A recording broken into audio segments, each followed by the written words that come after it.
Good evening everybody and welcome to the Parish Council meeting on the 22nd of September 2015. First of all, the fire exits are behind Councillor Barrett and where most of you came in under the stairs. The meeting's being recorded, so if we could all speak after a show of hands, that'd be awesome. The first item is the apologies for absence. Do we have any apologies, Emma? Yes, I do. Do you want me to go through them? Yes, please. I had apologies from Mike.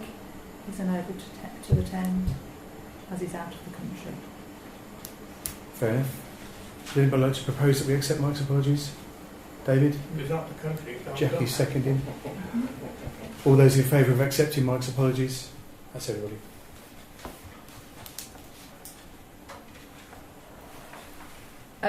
Kevin's on holiday. Yeah. Okay. Yeah. Stephen? Jackie? All those in favour of accepting Kevin's? That's everybody. And James is working.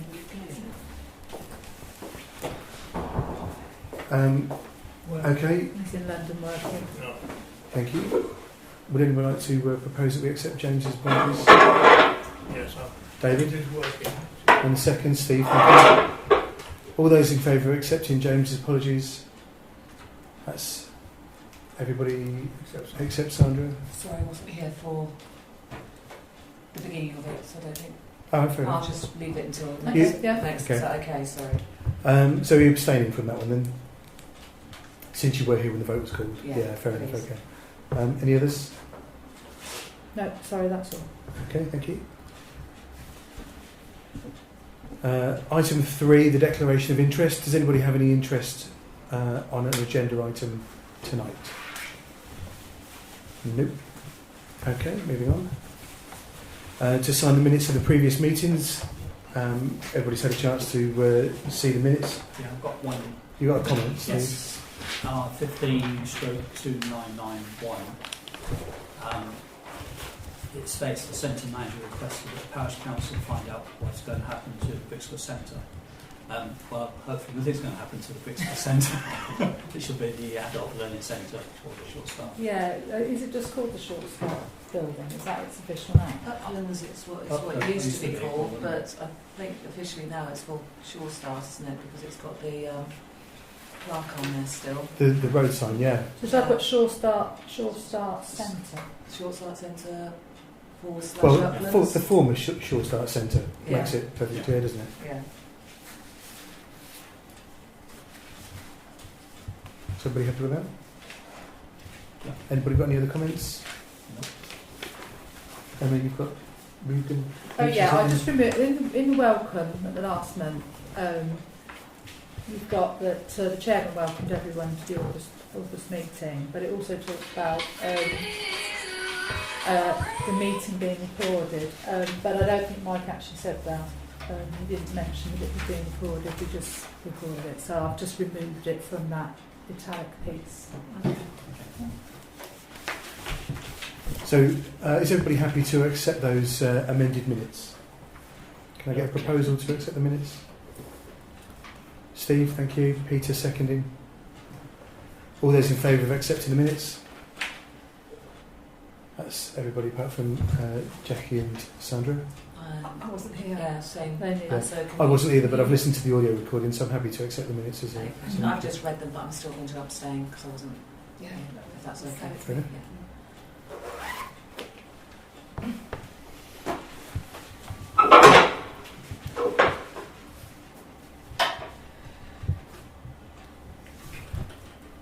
Got that? Item 5 is a public open forum session. If any members of the public would like to address the council on any matter,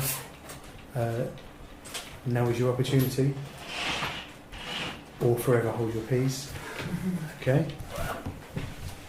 Item 6 is to receive the police representative report, which we've had circulated, but we're very lucky to have Joe Wright here this evening. Thank you very much for coming. Yes, because normally it falls on my rest day. Yeah, first time I've seen you in years. I know, everyone says the same, but okay, so So from the last meeting, which was the 25th of August, I'll just go through the crimes that have happened since. So 29th of August, we had shoplifting at the co-op. Champagne razors were taken. 2nd of September, theft from motor vehicle. Brampton Valley Way, car park at Sprutton Road there. A window smash and a handbag taken. Between the 4th and 6th of September, we had a burglary dwelling on Denswell. The back door was forced open, entry gained, items taken. 8th of September, we had a burglary non-dwelling at the Brixworth Cricket Club. Attempt burglary, the padlock was damaged to gain entry, but no entry gained on that one.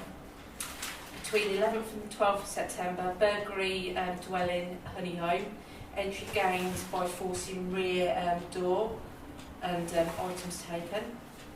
13th of September, burglary dwelling, Brackenborough. They forced open the shed to remove the motorbike. They did remove the motorbike, 2 males, but the occupier saw 2 males going off the bike. They obviously challenged them, the bike was dumped and they ran off on that one.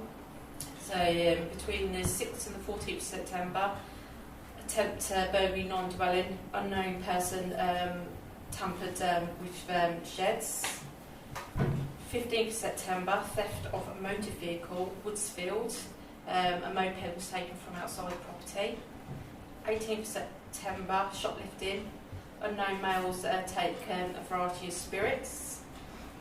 19th of September, we've got criminal damage on breached clothes, but that is a neighbour dispute going on. So 2 people arrested. One's received a caution, and the other one's a minor that's going to be going to youth offenders for them to deal with. 20th of September, Honey Home, burglary dwelling, ground floor, rear window forced open. So we've got a few incidents with break-ins again happening at the moment. Is there any indication to suggest that they might be the same? Linked? No, Right. nothing. Okay. All right. Thank you very much for your report. Does anybody have any questions or comments? No? Okay. Not if there's no link to certain. No, there's nothing to suggest at all. I mean, the only thing that's happening time and time again is rear, which, you know, is always going to be that they are going to go to the rear of the property, unfortunately, but outside. Yeah. So, yeah. Is it worth considering, because was it last year that we had you out there with the, or the year before maybe, with just making people aware, giving them the free... Don't do that anymore. No. We're not giving out the liquid anymore. I mean, we can do an event out there again, like the mobile police station, say on a Saturday, just for awareness and speaking to people, making them aware. I'm just wondering whether, with the lead up to Christmas, because you do get a bit of a peak, don't you, at Christmas, whether we should maybe have something happening in December, and maybe we can, both Brixworth Parish Council and the police just do something. Okay. Yeah. Yeah. Ideally, probably better to do it sort of like October time, because people can start buying presents and things, rather than leave it right until December. Yeah.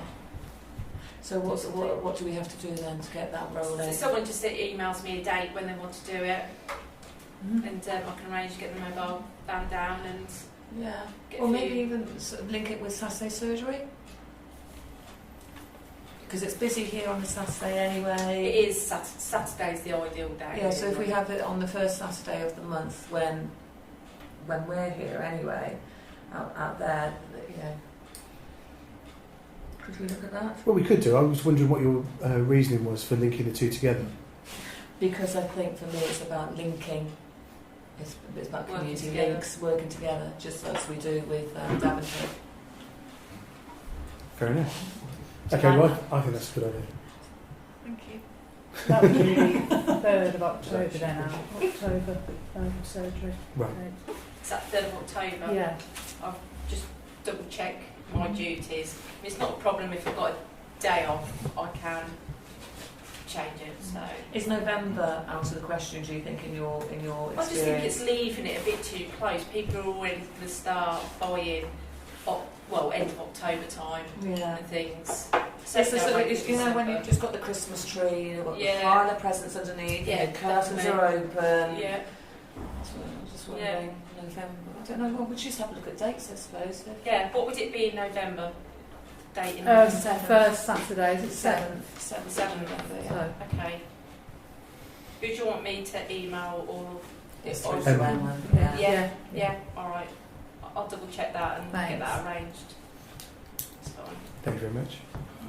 Does anyone else have any questions? No? No. Okay. Thank you very much then. All right. Thanks a lot. Thanks for coming. Thanks. Bye bye. Bye.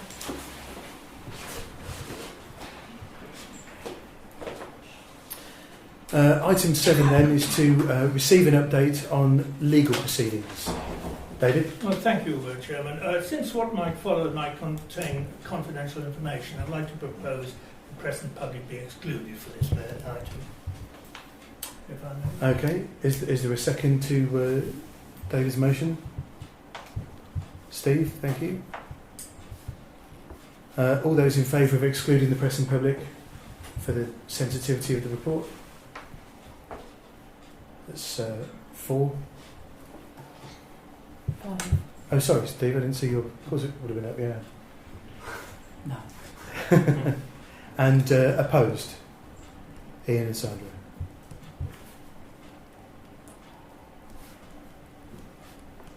Okay, so the motion is carried, and I would like to ask the press and public to please leave the room for the duration of this agenda item. Would you please take any bags and coats and any other belongings with you?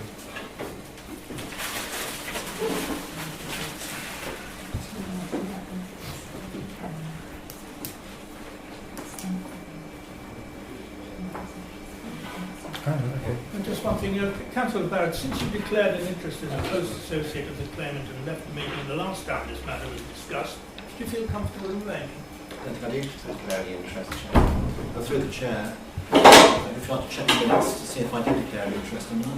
I have already checked them, and in actual fact, in the minutes, it doesn't say that Councillor Barrett did declare an In interest. fact, Chairman, I left to save the Council any embarrassment. Okay, you're happy to remain this time? I will stand by my voting record on this, and I've got the perception of my voting record. Okay, thank you. Sandra?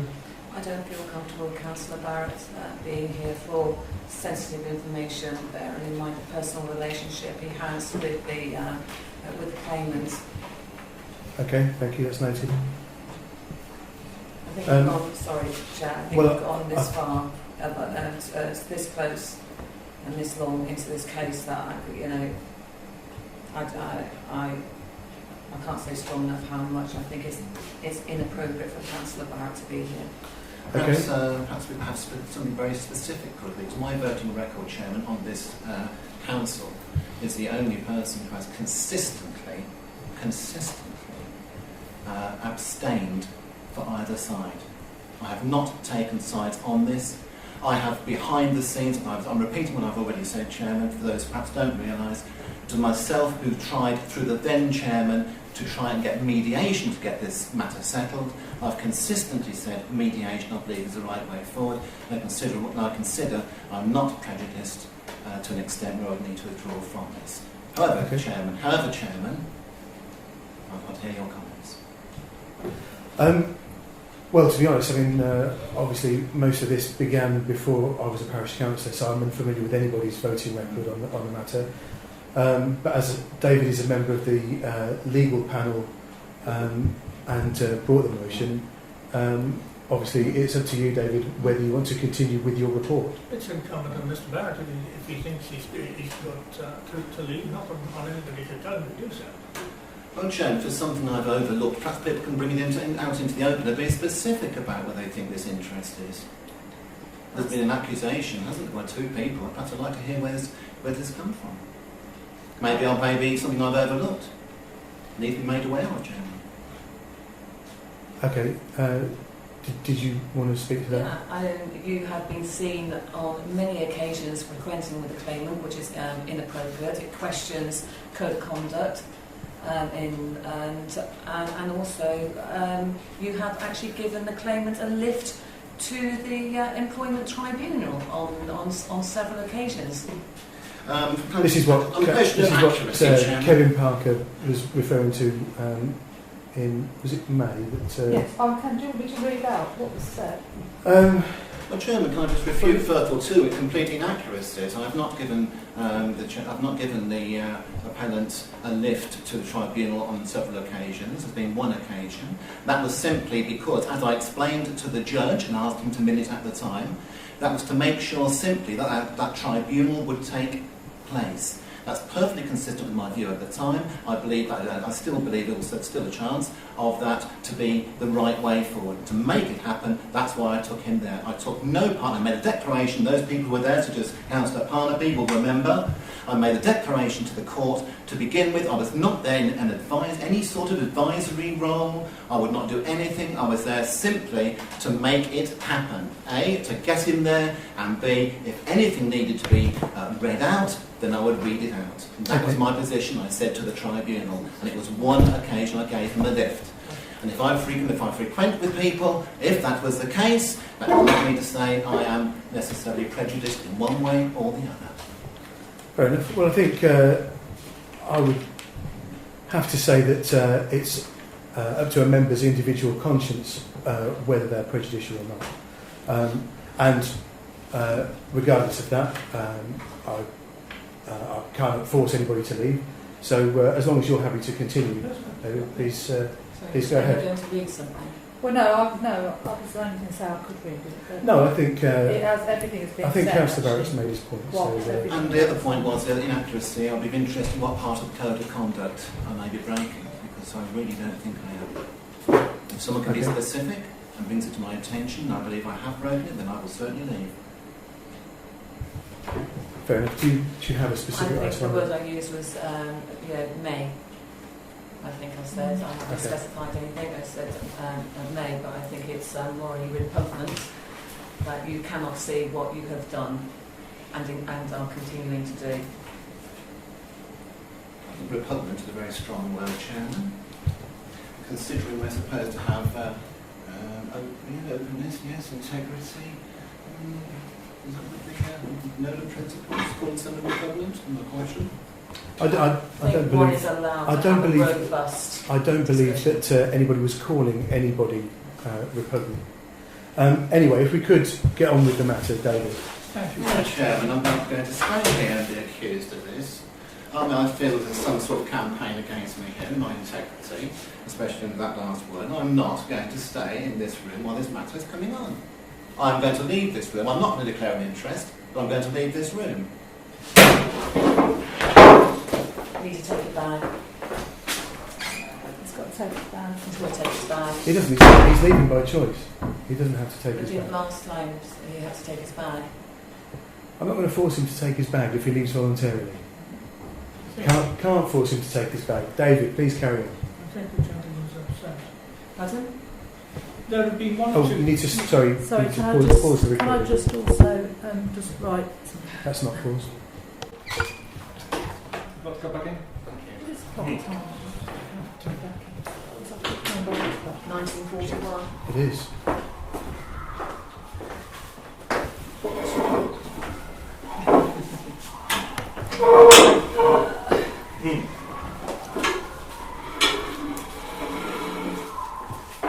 Thank you everybody for your patience. Item 8A is to receive the minutes from the planning meeting held on the 3rd of August 2015, which everybody has had plenty of time to see. Now, is everybody happy to receive the planning meeting minutes? Yes? Any other comments? No? Okay. Sorry? Sorry. Is the committee as a whole aware, council as a whole aware of the 130 Northampton Road saga? That's We'll bring it up at the end. just to make sure everybody's aware. I think everybody probably is. Item 8B is to receive the planning approvals and refusals for August, which were circulated last week. Does anybody have any comments on those? No, so we're happy to receive the approvals and refusals then. 9A is the bank reconciliation. Does anybody have any comments on the reconciliation? Ian? Mr. Chairman, I'm a bit anxious to see that the amount we're going to be perhaps approving at the moment is about £11,000 of expenditure this month. But looking at your free reserve, the free uncommitted reserve, you'll see we're down to about £23,000, something in that region. That leaves us only £13,000 of working capital, if you like, or working reserves, should I say, not capital, working reserves. Now, I appreciate we're not in problems at the moment because the second half of the precept is due any time now. If it's in fact not even made for the right already, it will be very soon. So that's fine. It will bolster our reserves back up. That money's there to be spent. And I'm concerned, Chairman, about year end, with us only showing £13,000. Now, I'm aware we've got traditionally, Mr. Linnell, the auditor, has always suggested about £40,000 being our what should be having in reserves. So we've tended to have beat that down a little bit because we did feel that was rather large. But certainly, I don't think any auditor would accept 13,000. Now, the alternative is we can't touch the reserves on here of 123,000 we look at does include Section 106 money, which we cannot via that across. So that's obviously, it's there for a purpose and we can't touch it. So it means to say, in order to have reserves for this council, we're going to have to use earmarked reserves as, on paper at least, general reserves it looks. Now, so it's a rather long way round of saying to the clerk, how much have we got, please, in the general reserves that are not Section 106? The general reserve, Yeah, it's probably easy to figure it out somewhere. we've got, with regards to the earmark, it's probably about Didn't need to get exact, but 40 odd thousand. I think there's about 50 odd thousand that's restricted.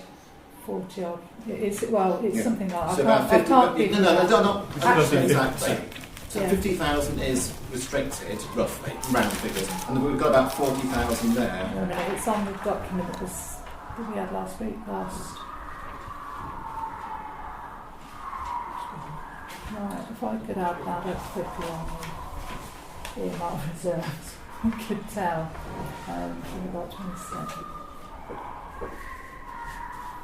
It's around about 50,000, I think.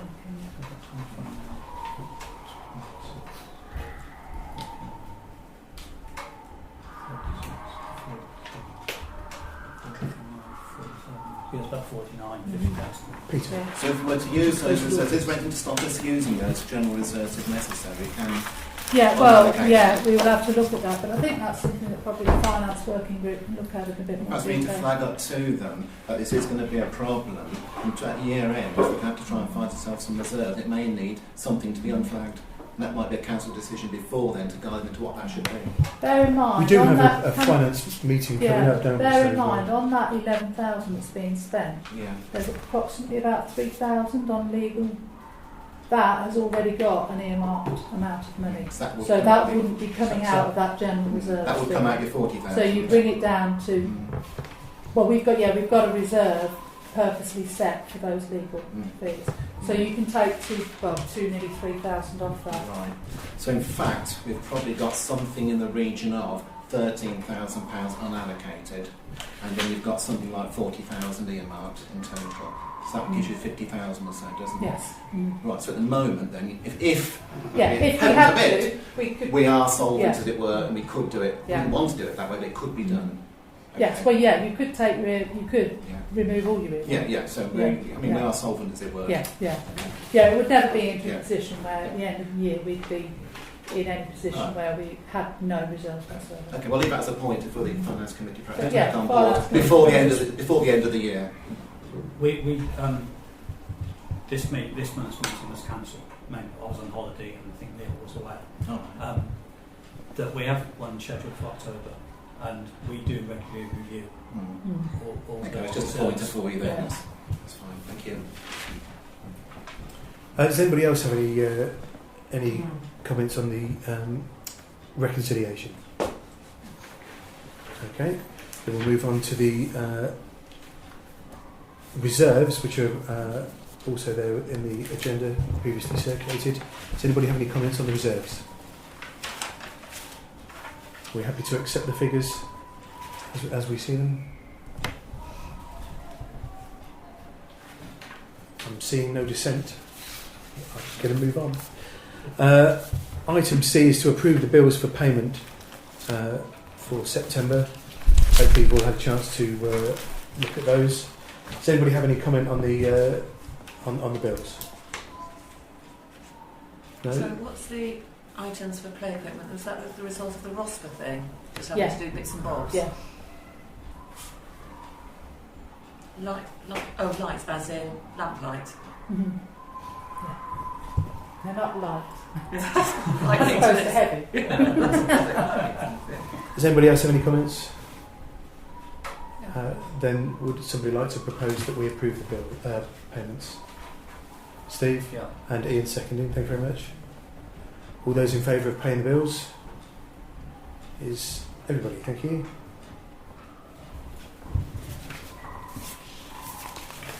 Item D is to receive the clerk's report.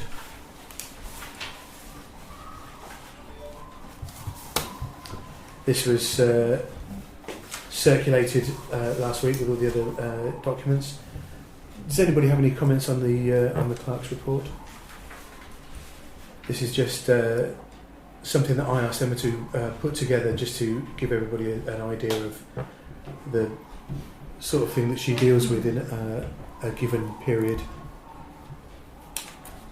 Sorry, I haven't had time to read this. I was just Having just dealt with rag work at work, it is probably a 2 application requirement to remove it with about 2 or 4 weeks between the applications. So that is not an instant removal if we do find out whether it's needed. And obviously, It won't be us. I've actually left it with Dallas Burston's person in charge as estate manager. It's not their land. Originally, it came from. yes, It came from the chairman of this parish council. She thought it was their land. He looked into it and said no, it wasn't, but he did know whose it was, and he was speaking to them about it. Okay. So between them, they were going to deal with it. It just originally came through me. So. Does anybody else have any comments? What's something about the anonymous letter, the mobile phone? Is that referred on? Hey. Well, because it's an anonymous letter that was posted to me, I can't respond to the person who sent it. And I have been and had a look at the area. When I looked, the particular mobile home wasn't there. You've had a look since you've seen. I have seen it. Yeah, it's. I wasn't aware that it had been there very long. I live fairly nearby, and I drive past the street fairly regularly, and I'd not seen it until it was pointed out. But there's nothing really the parish council can do other than raise awareness of the issue, and we certainly can't respond to the resident because they've chosen to remain anonymous. Mm. Yeah. If it's some leaking oil, which allegedly it is, should that become an environmental issue with Daventry? Well, it would. I mean, I've walked past there and I saw no trace of oil on the verge. No. Otherwise, I would completely agree. Well, is it a highways issue? Because in order, I've never seen it, so but they would have had to have. Not really, because it's not obstructing anything. It's not But if they bumped the curb. But highways don't care about that unless they actually see it, as we know. Yeah, they need stuff. As you say, there's nothing we can do. Yeah. So we don't know. Okay. Are there any other Are we comments? doing this report Oh. every month then? Sorry. Well, probably because there's a lot of things that come in that there are things that I deal with that I don't necessarily need to go onto the agenda because they quite often just get dealt with Yeah. within that one way or another. But it's just a way of letting you know what's coming, so you're aware, so you know. It's something that we can obviously come to the meeting informed with, rather than spend meeting time Yeah, sorry, Yeah. I just yeah. receiving the report. No, it wasn't a dig at you. It was just to say, we could have an agenda item that says, now the clerk will discuss the items, but it's easier if it's circulated in advance. Does anybody else have any comments? Okay, thank you very much for the report, Emma. Okay. Item E is to approve the amended Code of Conduct. This was discussed at the last meeting, Yeah. wasn't it? And the action amendments were highlighted, and it was just a case of adding them into our Code of Conduct. Yes, was it Daventry's Yeah. template? Yeah, it's their template, so basically I've just put our Nolan principles on the front. Okay, So and I think everybody had a copy of the yes. Yeah. where it showed. I think it's only 1 or 2 words that have actually been changed. Yes, are there any comments on the Code of Conduct then? No, okay. Would anybody like to propose that we accept the amended Code of Conduct then, Peter? Thank you. And a second? Steve, thank you. All those in favour of accepting the Code of Conduct? That's everybody. Thank you very much. Item F, to approve a quote for overseeding of football pitches. Yeah, again, at the last meeting it was agreed that we were going to do this, so I was going to go and get some quotes. However, it's been quite difficult to get quotes, and I've ended up with 2. The third person at the last minute that was going to let me help him has let me down. But also, the 2 that I have, they're very, very different. And one of the people that I spoke to, he, having walked round the grounds, he felt that before he was going to do any direct drilling of seed, he thought it should be aerated, which vertidrain, which we have got arranged, and possibly also fertilised before we thought about overseeding. Did the other person think the same? No, the other person, with this is the problem, because the other person thinks the overseeding should be done now and the vertidraining can be done whenever. So I don't really know what to do. And the person that thinks the vertidraining, that the overseeding should be done first, has come in with a much higher quote than the other person. Is that quote to include the vertidraining then? No. The highest quote is just the overseeding. And the other quote, literally, you can do the whole lot for near enough. Yeah. So it's... Yes, sorry, Sandra. Is it worth asking the opinion of the FA man? Well, I've had his opinion. On what he thinks is the right approach? They will. Well, the trouble is, nobody's going to come out and say One is right, one is wrong. I mean, vertidraining needs to be done when the ground is okay, and it's soft enough. Which the person that I spoke to from CGN, which stands for Complete Ground Management, he said that when he was walking on the ground, as hard as it is now, I don't think you should be overseeing them, because you'll be drilling drills down. Then the other person thinks that if it's soft enough to vertidrain, then you should be able to oversee. Who's the other person? RG. And their quote is, their quote to oversee, 1 full pitch and 1 only down the middle of the second pitch, 2,000. It's 1,840 for St David's and 460 for the little bit down the stretch on the Ashway. So 2,200. So. Sorry, what was the Ashway figure?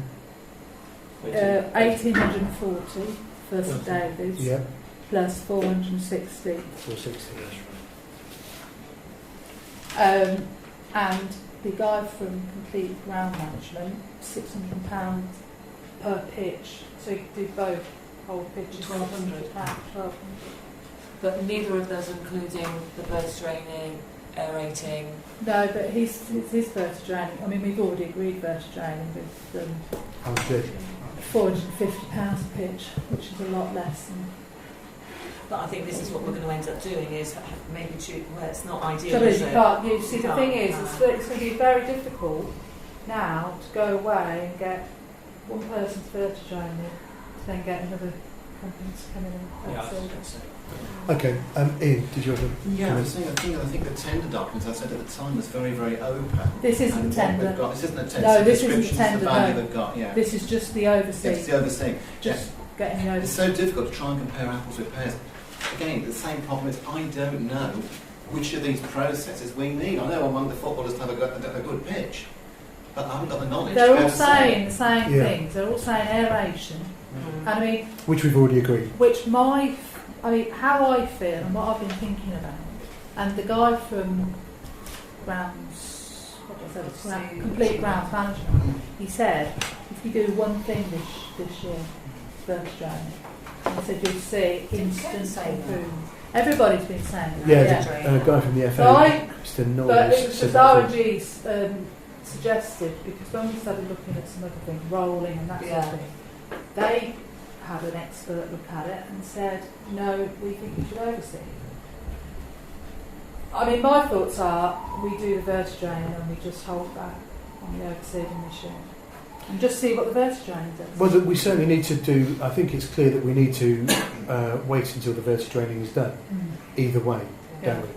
So the purpose of the verti draining is to just get it draining, because at the moment No, the this water is is what kind they of do, sitting it's in like there, a is big it? sort of spike that goes in, Yeah. and it sort of goes in at an angle, so it Yeah. then lifts, and so if that happens, then you're going to get sort of more air, and Yeah. you're going to get, the Vibrates roots as start- well, I understand, doesn't it? Yeah, the roots and everything can start spreading out. I mean, the guy that I spoke to, he said that will have an impact, because he said that will help the grass. How can, so surely all of the work done by verti draining, by lifting up the soil, won't that the very next day be all sort of stomped on by the footballers? But Well, no, it's because it does it too- deep. it does it goes, really deep, goes yeah. so deep. Goes down so deep.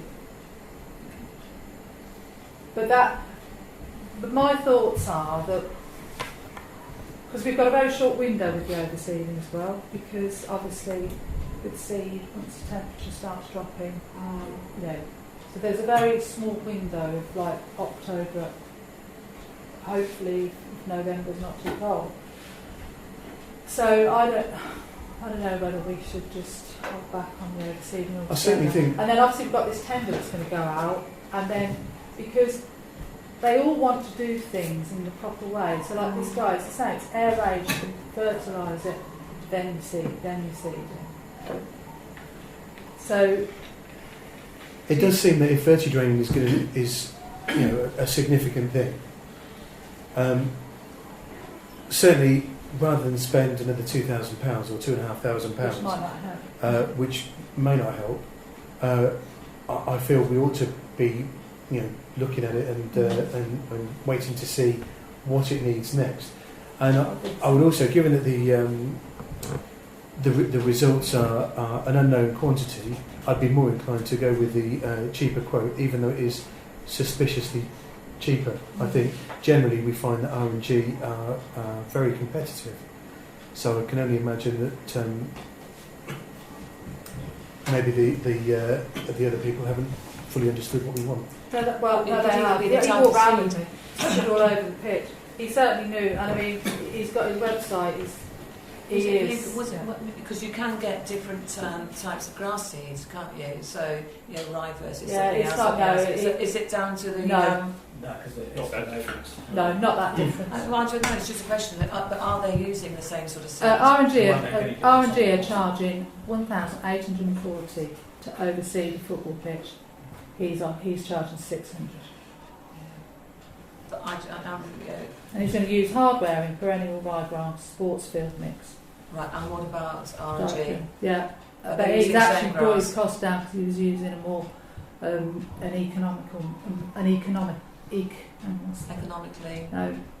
economy mix. That's it. An economy. So it is down to the grass seed then. But he's using an economy mix, and his quotes Ken 3 times as big. Yeah. But both are saying that you've got to do the verti-draining. That's fine. That's got to happen. Yeah. So what you reckon is, look, let's just do the verti-draining. I think See- defer overseeding at the minute. Let's just see what verti-draining does. Yeah. Yeah. No one is insisting, actually you've got to do let's start with the overseeding and this and this and this, and then you do the verti. No matter which way you go, you've got to do the verti-draining first. Well, there's no point in doing anything else because the key is to sort of, because it's so compacted, Yeah, the yeah. key is to try and stop that. Okay. Because we may get good grass growth, like it may help it so much that next year the grass is growing. But I think, having seen these quotes and having, such conflicting information, I feel that we should hold back on the overseed. And when that tender goes out, we've got it all specified in that. And then whoever gets a tender does programmes it all, including verti-draining, including fertilisation, the overseeding. They do it all at the right times. Right. That's my thought. So we can't approve the quote for overseeding then? I think we should defer it and just wait and see. If we defer it, then we avoid closing it off. If we Yeah. decide to do it in October or November, then obviously November would be a bit late. Peter? how long do you defer it till, rather? Well, until we see what effect the verti-draining has. So if it's verti-drained in the next, we've had a hell of a lot of rain. If it's moist enough to get verti-drained, see what happens over this winter whilst they're playing on it. If it's better, if the grass is, if the surface is better, we'll just see what's But happening. is there a time in the calendar when they've got to do these other things? Well, the overseeding, It's got to be done before it it's gets got to be cold. done when the temperature's above 10 or 12 degrees because the seed won't grow. So I'd like to do it sort of before the middle of November, or we could do it in March. Yeah. So if we defer it now and see what it's going to be like over, See what the verti-draining does, because that has been agreed to be done. then if we decide more is needed, go to tender. Yeah. And there's still Well, time then to I do- think if we get that to do tender these out, things. then Yes, we'll have somebody in place ready for the season. to start a proper season. Okay, Um, sounds reasonable. Right. So, is there Steve? I was going to say, shall we make a proposal that we defer this By all until, means, until the outcome of the verti-drain? Okay. Just been, Brilliant. Peter, are you seconding that? Excellent. All those in favour of deferring a decision on the quote then? That's everybody. Excellent. Thank you very much. Item G is to approve the quote for extending the hedge in St David's Recreation Ground as agreed at the April 2015 ordinary meeting. This is just the hedge that was going in front of a neighbour's, Yes. a resident's boundary fence Yeah. to reduce the noise. Yeah. We said we'd agreed with it, but because it was April, it was in the bird nesting season, so it was requested that we defer it to about September time, which it has been done. The quote came in from Matthew Cox. Matthew Cox is our hedge person, is that? Yeah, he does our sort of smaller work, Brixworth Landscaping, and he said to supply and plant the hedge along in 2 rows. The quote was £476. What type of hedge is it? Quick thorn in 2 rows, 5 plants per metre. Plants will be 4 to 6 centimetres high, bare root. Okay, Sandra? Sorry, did you say something? Yeah, but what's the length of Do you know the play area in Yeah. St David's? It's it's got the length of the hedge. How many metres long? Oh, it is 46 linear metres. Okay, did you have a comment, Sandra? Yeah, when we did the site visit there with Ken? I'm just trying to think, was it you that was in there or was it Neil? Must have been Neil there. we talked about sort of quick one and etc., but then I pointed out that the problem is that's a small child's play area. So if you've got some rough and tumble going on and you have a small child fall into that quickthorn, I really don't think it's the most appropriate hedging. You could use something like dogwood, which is fast growing, looks pretty in the autumn, but it's soft. So it will be enough to prevent a ball making the noise against the fence. But I just think that quickthorn's not. Mm-hmm. Well, I can ask him. What did you just call that? Dogwood. Okay. Cornus, C-O-R-N-U-S. Thank you. I can ask Ian? him. Oh, right, fair enough. Does anybody else have any comments? Sounds good. Okay. So, do we... I'm not sure if we can agree that price, if we're going to say, but we'd like to move the goalposts and go for a different hedge. So, I mean, presuming it's less than £500, if we agree to go with it, or if we agree to empower you to go ahead with it, with the dogwood, that Yeah, I would can be... certainly ask him, yeah. Okay, fair enough. Does anybody else have any comments? Which colour dogwood are you going to go for, red or yellow? Oh, red. Way beyond my area of expertise now. Right, okay. In that case, I would like to propose that we grant the clerk authority to order a dogwood hedge, providing that the quote comes in. The quote for the dogwood comes in at less than £500. Would anybody like to second my motion? Sandra, thank you. Had to be looking over there. All those in favour, then. That's everybody. Thank you very much. I mean, obviously, there's a massive difference. Yeah. If there's a, I'll bring it back in. We did talk about the other ball patches around St David's as well. That's for another time. Yeah. Okay. Yeah. But I'm dealing with hedges at the moment. No. That was ball patches with hedges throughout St David's we looked at. So shall I just put it on the agenda for all? Yeah, I'm well? dealing with that though with Ken at the moment. Oh, so that's a yeah, Ken one, is it? I'm dealing with hedges at the moment. Ah, Okay. Item Well, H he's then one of the people. is to approve the quote for yearly maintenance to the hedge in Spratton Road Recreation Ground. Yes. I'll just go back to it. Is that Matthew Cox again? Yes, it is. Yeah, that's.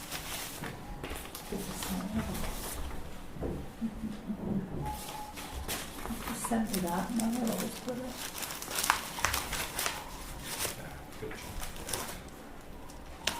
Right, can you just can you come back? Did you not know this was coming? No, I did know it was coming, but I don't know where I put it. It's in here. It wasn't here.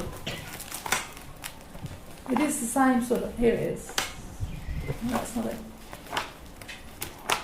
Right, let me just do a quick check on my phone, and we can do some other things if you like. Can we come back to it? Well, we kind of need you for whatever we're doing, to be honest. Yeah, I know, but I can write and do this. You can? Mm-hmm. Okay. Right then, item I is to approve Parish Council sponsorship of 2016 Brixworth calendar following a request from the Photographic Society. Last year I think we agreed to sponsor them £500, didn't we? And it went to the Preschool. the centre preschool, yeah. Do you have information on I the thought I'd photographic- circulated it to everybody. Oh, that's right, you did. Sorry, Yeah, yes, I've got it right that's- here. Idiot. Yeah, so that's going for the first responders this time, isn't it? Is that the same amount? Is that £500 again? They didn't like to ask for a specific amount, but I'm assuming that that's the donation you would probably want to give, or you can give less. It's up Well, to you. as I understand it, I don't know whether you or perhaps Mike will be able to correct me if I'm wrong. Basically, last year we paid for the printing of the calendars, and then they were sold here and in other places around the village, and the proceeds went to the Centre Preschool. Is that right? Last year wasn't as successful as we'd hoped. You'll recall we took Ian and I'm not a photographer, I just arranged the selling of them. Ian and the photographer scientists took photographs of village organisations.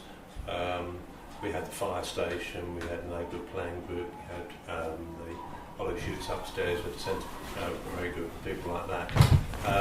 But surprisingly enough, they didn't sell as well as the views. So I've spoken to Ian, and we think if we go back to traditional views again, we'll sell far more. And we thought that first responders were an excellent case. If you read the article in the bulletin last month, they had a very good case. And I think it's quite good to not to have the same organisation each time. First time we did it for the parish nurses. Then we did centre play group. And I thought first responders. Now, if you felt £500 was too much, we could still do something, say, with £400, and we just raised as much as we possibly could for them. We'd obviously buy less calendars. To be honest, we were left with some last time. The sales were disappointing. But traditional photographs of Brixworth, like the stocks and the church and things like that, are actually, we've done some market research into it, more favoured by our punters. So, whatever you decided, we'd be grateful for. Okay. I was just looking. I did buy a calendar after. I can show you, got one upstairs. Thought I'd stuck it in my bag to bring with me. Interesting feature of last year's, of course, the 20th of April didn't exist. Not in Brixworth anyway. It did in Spratton and other places. I noticed that. Yeah, but the 20th of April didn't. So Yeah. it's quite a collector's edition. In years to come, people will say, "I did one of the rarest prints."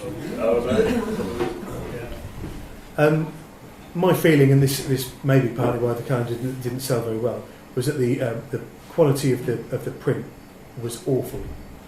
I mean, I work for a printer, and I'm certainly not touting their business, but I did get comments from friends and family as well who said that the photos were nice, but the quality of the reproduction was awful. It looked like it had been printed on a colour laser printer.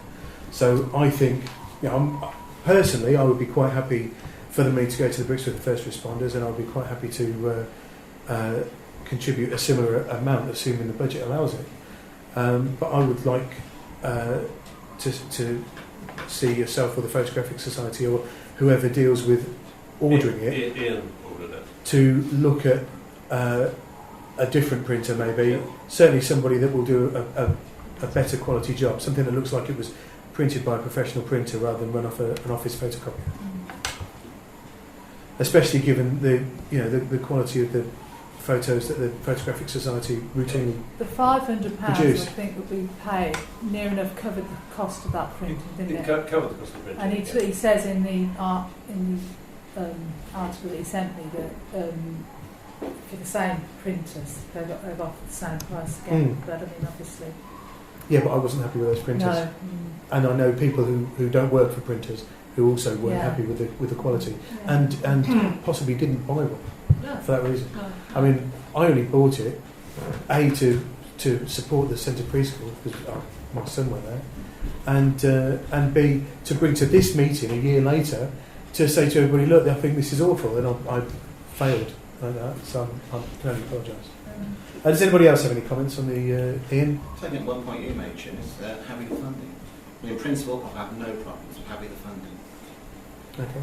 Well, we do have the grant, That's the what I was special saying. projects and grants that has Yeah. got funding in it. That's what I was going to mention, is that we seem to forget that we have got a grant here. Yeah. So should they not, a bit like the church, I've advised them that if they want to raise money for the restoration of the organ, they need to apply for a grant.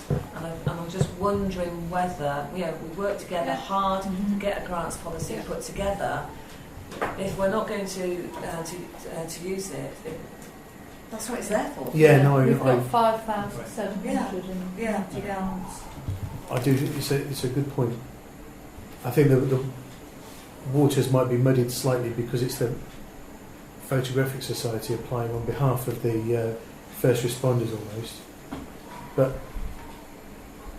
I think perhaps we ought to do it properly, given that, as you say, we did put the policy in place. Does anybody else have any comments? No, I agree with Sandra. I You- think because it's not being used, is it? Nobody's using it, so rather than come to us for money, I think they should use the process. Yeah. Okay. Fair enough.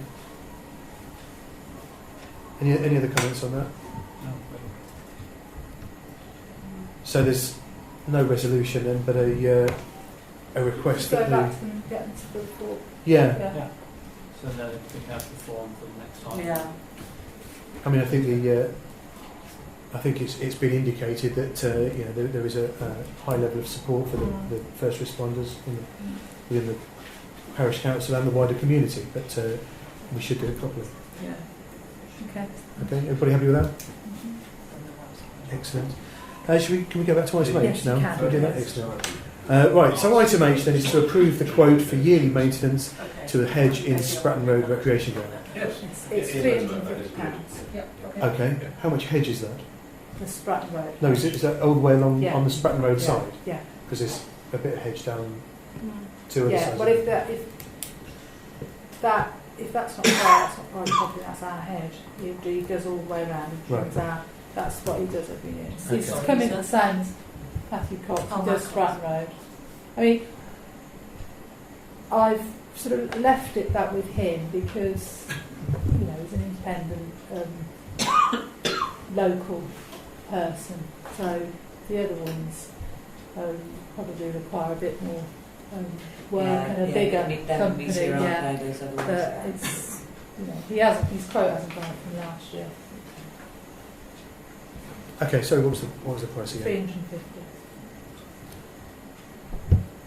Does anybody have any comments on that? No comments, okay.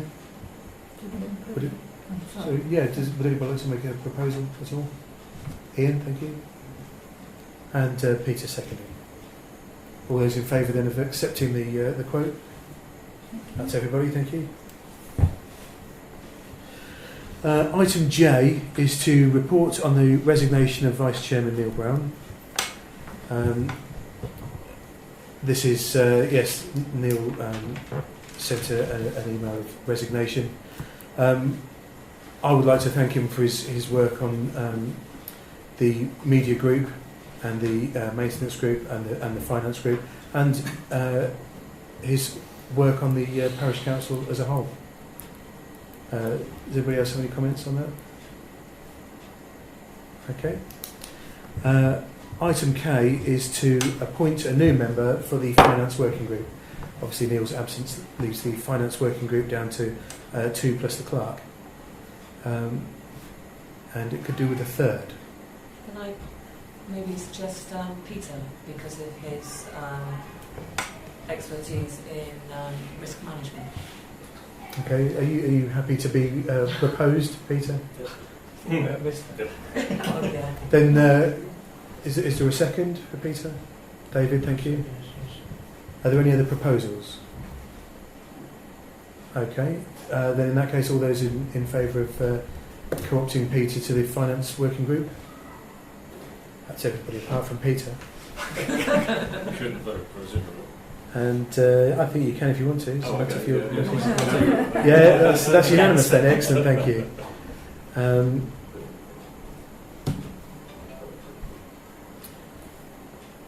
Sorry, item L is to appoint a new verification officer to carry out the internal control of the parish council accounts.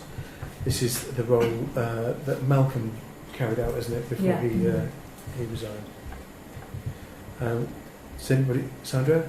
Can I repeat that? You can certainly propose Peter. Peter, are you happy to be proposed? Oh, cool. Yeah. Yeah. Is there a second for Peter? Jackie, thank you. Are there any other suggestions, any other proposals? Sorry. No? Me. You sure, David? There's still time. Okay, all those in favour of Peter again?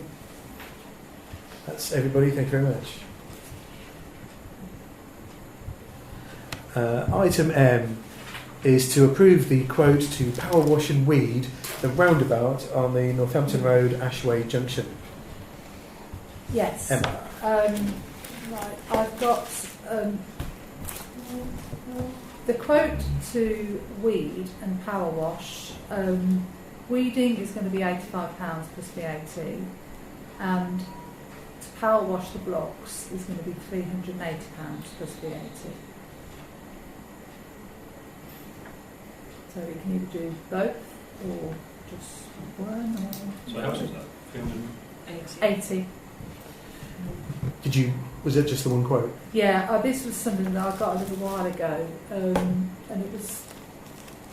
it was through the maintenance group, yeah. And I haven't had any of the quotes in, but I can get some more if you want to get some more. Okay, Ian? Yeah, I certainly think weeding is a good idea, especially the autumn, getting rid of the stuff. I'm all for that. But as for the cleaning part, it's gone so far on in the year, there's no autumn. You get all the mud and there's dirt thrown up by the traffic. And I think, yes, I mean, in principle I would agree with it, but not this time of year. I'll defer that part to the spring. Otherwise, it's like watering a garden in a thunderstorm. It doesn't make sense. I agree. Leave it to the end of April. Yeah. That's when I do my patio. It's not nice for the summertime. Okay. I think weeding. Does anybody else have any comments? Any other comments on that? Sounds reasonable. Yeah, because it's got stuff on it at the moment. It's just looks a mess. It's not Yeah. stuff, Is that? Are you about to make a comment? Is that? I don't see your hand up. That's all. Sandra. If we power wash, that's obviously going to sort of dislodge some of the paint, isn't it? So we therefore need to maybe consider getting a quote for repainting the chevrons. or whatever Yeah. He does mention that it could actually, because it's fairly old paint anyway. But if we're not going to do that now, we can. No, but maybe next perhaps time, next when we're up for power Yeah. washing it, we can look at painting. Yeah, we perhaps need to have a contingency plan to get it painted straight away, don't we? Yeah. Or do you think that we could approach Daventry because at the end, or not Daventry, Highways, because it does belong to them. Yeah. Yeah, well, they'll probably say you got the paint on. You possibly wouldn't necessarily need to power wash it, then. You probably just need to rub it down with. Fair liquid and scrubbing. Yeah, but I mean, the power wash was to try and bring it back. But if it's deteriorated anyway, you're probably not going to need to do that. I mean, £380 seems a lot. It does, yeah. I don't know whether it's because of the logistics of obviously Cone it where off. It's it a bit on is, the road, yeah. on the road, whether there's. If they're going to come off properly, then £380 right. It's not enough. No. Right. So they help. But I think we'll just go with weeding for now. That seems to be the consensus. Does anybody else have any comments? No. So, would somebody like to propose that we approve the quote for the weeding only then? Stephen, thank you. And you're seconding, Ian? Yeah. Thank you very much. All those in favour of approving the quote for weeding? That's everybody, thank you. 10A then is to receive an update from the Highways Warden. Sandra? Yeah, I'm just getting more bits.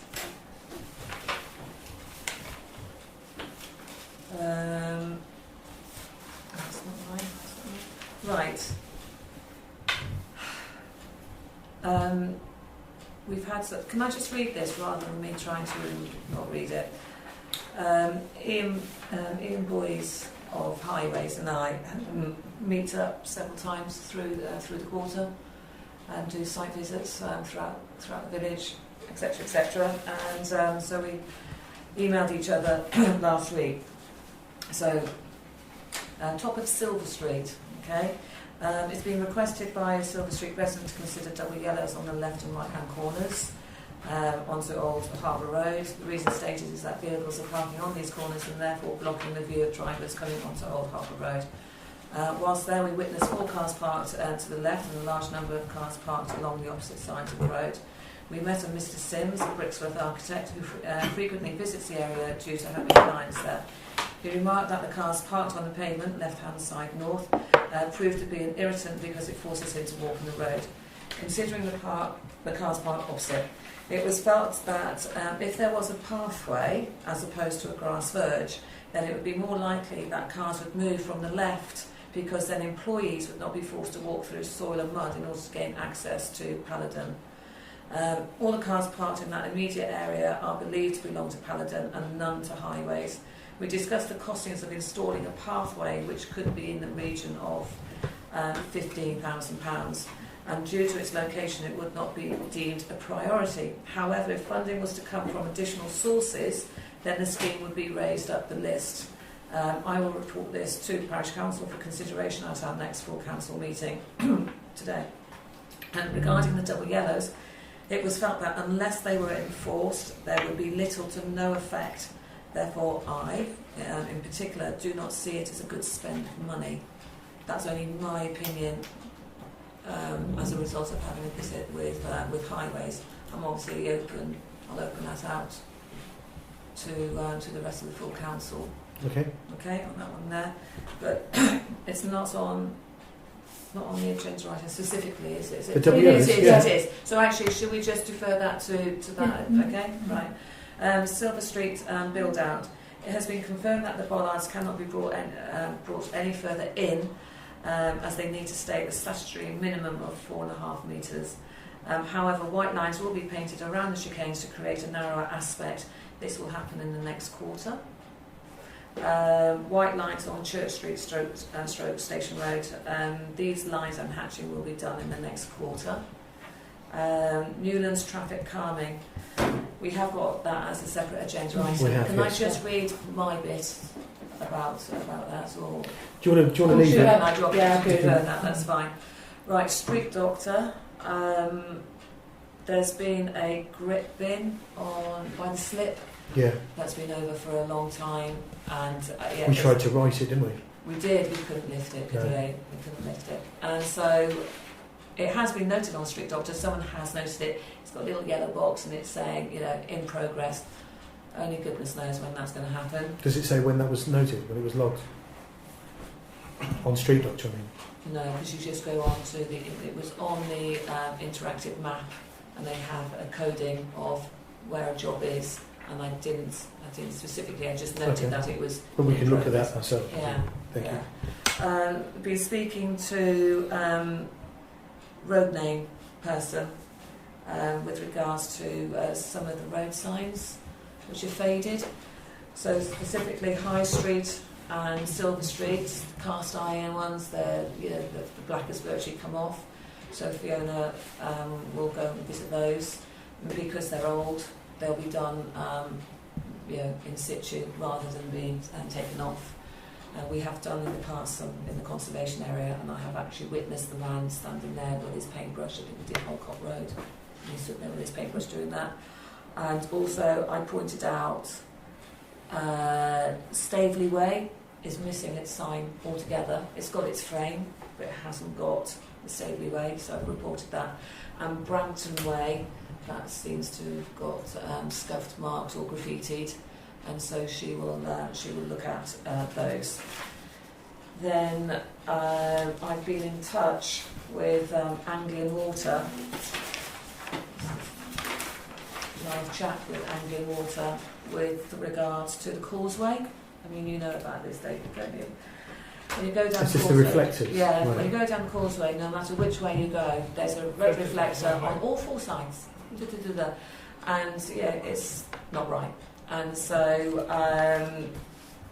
Anglian Water have decided that yes, they are their bollards. They have sent down a technician, and they will get the reflectors altered. Okay. I think that's it. Thank you very much. Does anybody have any comments for Sandra on the points raised so far? No? No. Okay, thank you very much for your report, Sandra. Okay. Item 10B is to receive annual weighting restriction review for 2015/16 and to discuss the inclusion of a request for double yellow lines on the junction in Silver Street, which Sandra previously alluded to. I've also received one other that they've added in the, This is at the on the junction of Froxhill Crescent and Northampton Road. By the this is the one we, school. we discussed previously, wasn't it? They've included that one as well. So you've got. Sorry, this is the junction at Silver Street. Haven't we also got the one that past Catherine House as well? Yeah, they've been done though, haven't they? No, they're on this. They're on That's what this is. This is the Yeah, review. the review. The that two covers we've all got of on the review are the Old Harbour Road and Froxhill Crescent. Silver Street isn't on there No. yet, so we're just going to look at that. Okay, does anybody have any comments on those items? They're all things that we've previously agreed, I think. Yeah. Okay. Fair enough, thank you. Item C is to discuss the concerns from a resident regarding traffic in Newlands. Sandra, would you like to start by giving us your comments on it? Yeah. Sorry, Chair. Can I just go back to 10B? No, we've moved on. No, so to discuss the inclusion. So we're going to include the request for Silver double Street. yellows on Silver Street. Sorry, that wasn't part of the... That's not part of what we've No. just... no, We've just but agreed those all we two, can do yeah, is yeah. discuss it, though, can't we? It's not on their list anyway to do. No, it's not on that, is it? Catherine House is and Froxhill. Yeah. But Silver Sorry, I was Street is- getting ahead of myself there. Yeah. Does anybody have any comments about the suggestion for double yellow lines at the top of Silver Street, where it meets the Old Harbour Road? It's basically outside the depot, the highways depot there. That's where the cars seem to park, and they do belong to Paladin. None of them belong to the highways. None of them belong to highways Okay. because highways have got a big enough car Big park. depot, yeah. Yeah, and the Paladin, they use their car park for storage of their pallets and stuff like that. So, but it was felt that, yeah, speaking to Mr. Sims, that he said, look, that's all grass verge there. You know, people don't want to walk on it, and you've got the access to Paladin is through the green fencing. And so, you know, you imagine you've got, yeah, women with their, So the cars are parking on both sides of the road? yeah, Right. yeah.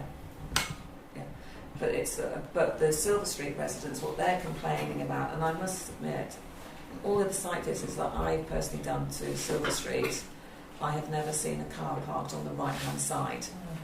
Okay, but they're saying it's obstructing the view.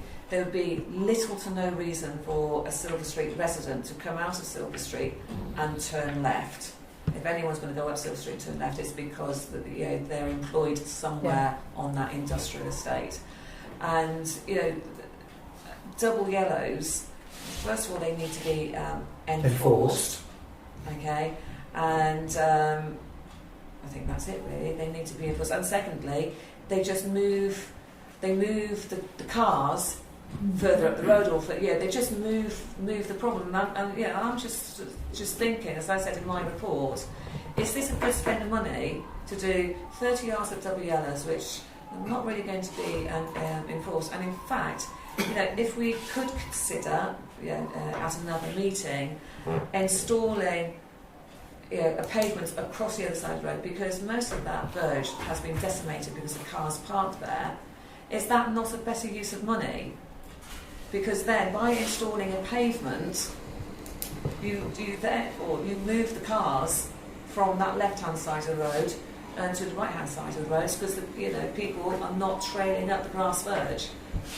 There are normally 4 cars parked right opposite the green gate to Paladin, because they won't. Okay. There's plenty of space further down the road, but they won't walk down there because 1, it's too far from the gate for them, and 2, they're on a grass on a grass verge which is muddy and dirty. So by installing a pavement, bish bosh bash. Okay. Ian, did you have a No, it's been covered. So as I mentioned, displaced traffic. Right. It just displays it further up the road and exacerbate the problem on the verge anywhere. Yeah. Or further down towards the other corner opposite Hamptons. Yeah. Right, yeah. Peter? Did you quote, is it 15,000? About 15 to 20,000. For pavement? Yeah, and it would be. I haven't got the email from me, and I was surprised it was only that much, to be honest with you, considering how much the chicanes in Silver Street cost. I think they work off £100 a linear metre or something like that. Yeah, something like £100 a linear metre. I didn't. That's a lot of money tied up in just that part of the village. Yeah, but you could say the same about the traffic calming in Silver Street. Yeah, Silver Street and because industrial Oh, I park. see. Oh, I see. A lot of money tied up in just sorting out their traffic and You could say that, but then it could be next year. We're certainly funding a lot of stuff around, I don't know, Frox Hill or St David's. You know, we're funding a lot of money for the upkeep and maintenance of the playing fields. You know, we could be criticised for that. I think that we need to be objectively looking at the whole village and not prioritising particularly a single part of the village. As far as I'm concerned, we're spending money on the playing fields, we're spending money on all of the verges throughout the village, and we're spending money in the conservation area. You know, so I don't think there's any part of the village, any resident of this village that can complain that money hasn't been spent on their part of the village. Okay. That's all being funneled towards one end or the other. Ian? Well, I refer to as if we got £15,000 in the kitty.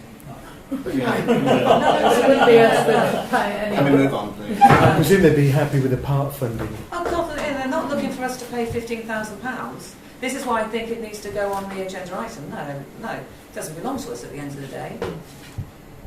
Okay, well, I mean, this is this agenda item is just to discuss it. So I suggest that. It's just a discussion of the yellow lines, Yeah. but I think Well, I don't think anybody's bothered about the yellow lines to Silver Street. no. So we just leave it. Yeah. Is everybody happy with that? Happy to move on? Yeah. Okay. Item C then is to discuss concerns from resident regarding traffic in Newlands. Sandra, did you have some comments Yeah. on that? So obviously we're in receipt of a letter.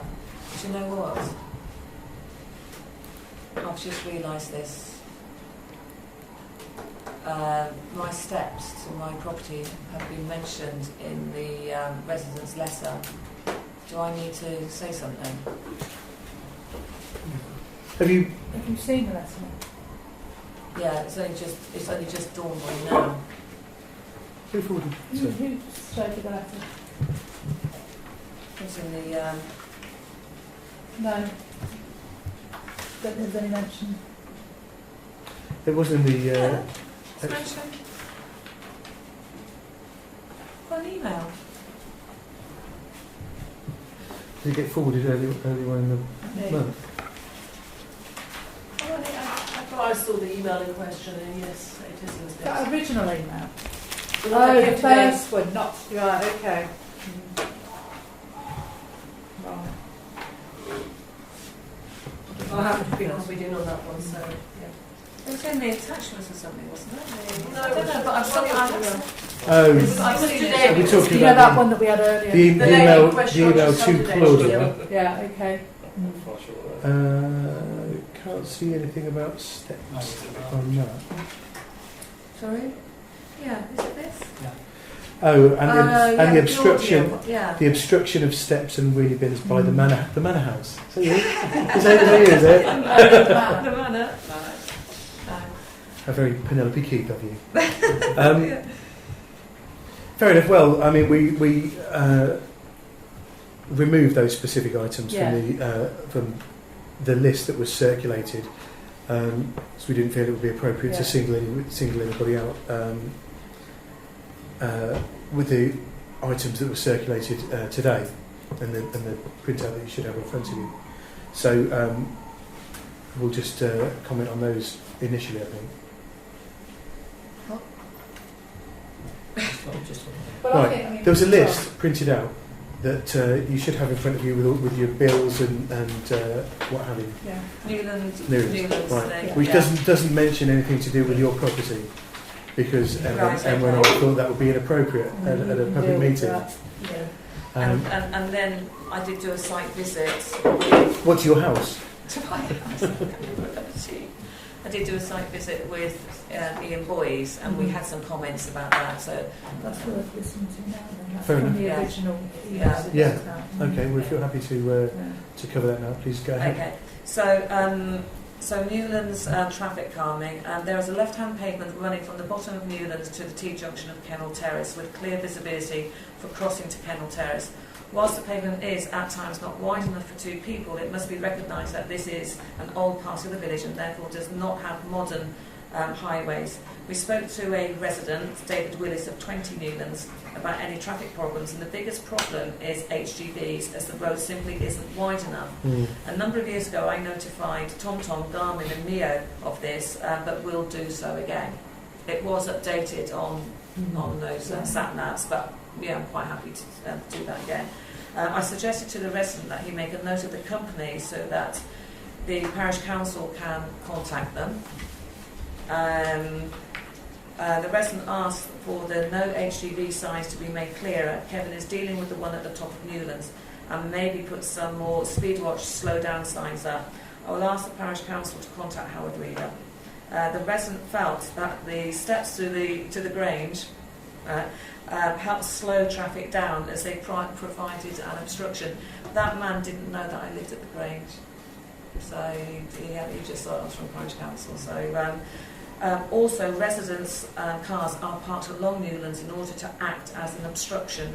I have invited the resident to our September 2015 full council meeting and will send him the agenda. He nor his wife could actually make it, but he did send me an email, and he said anything that you can do would be gratefully received. And Ian and I looked at it, and it's like, well, you can't possibly put chicanes down here.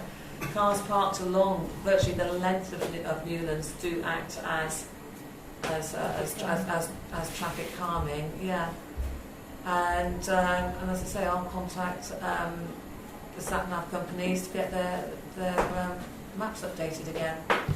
The one thing the resident does mention in this list is that well, it says Kennel Terrace has no give-way markings or a stop sign. I think it does have give-way markings.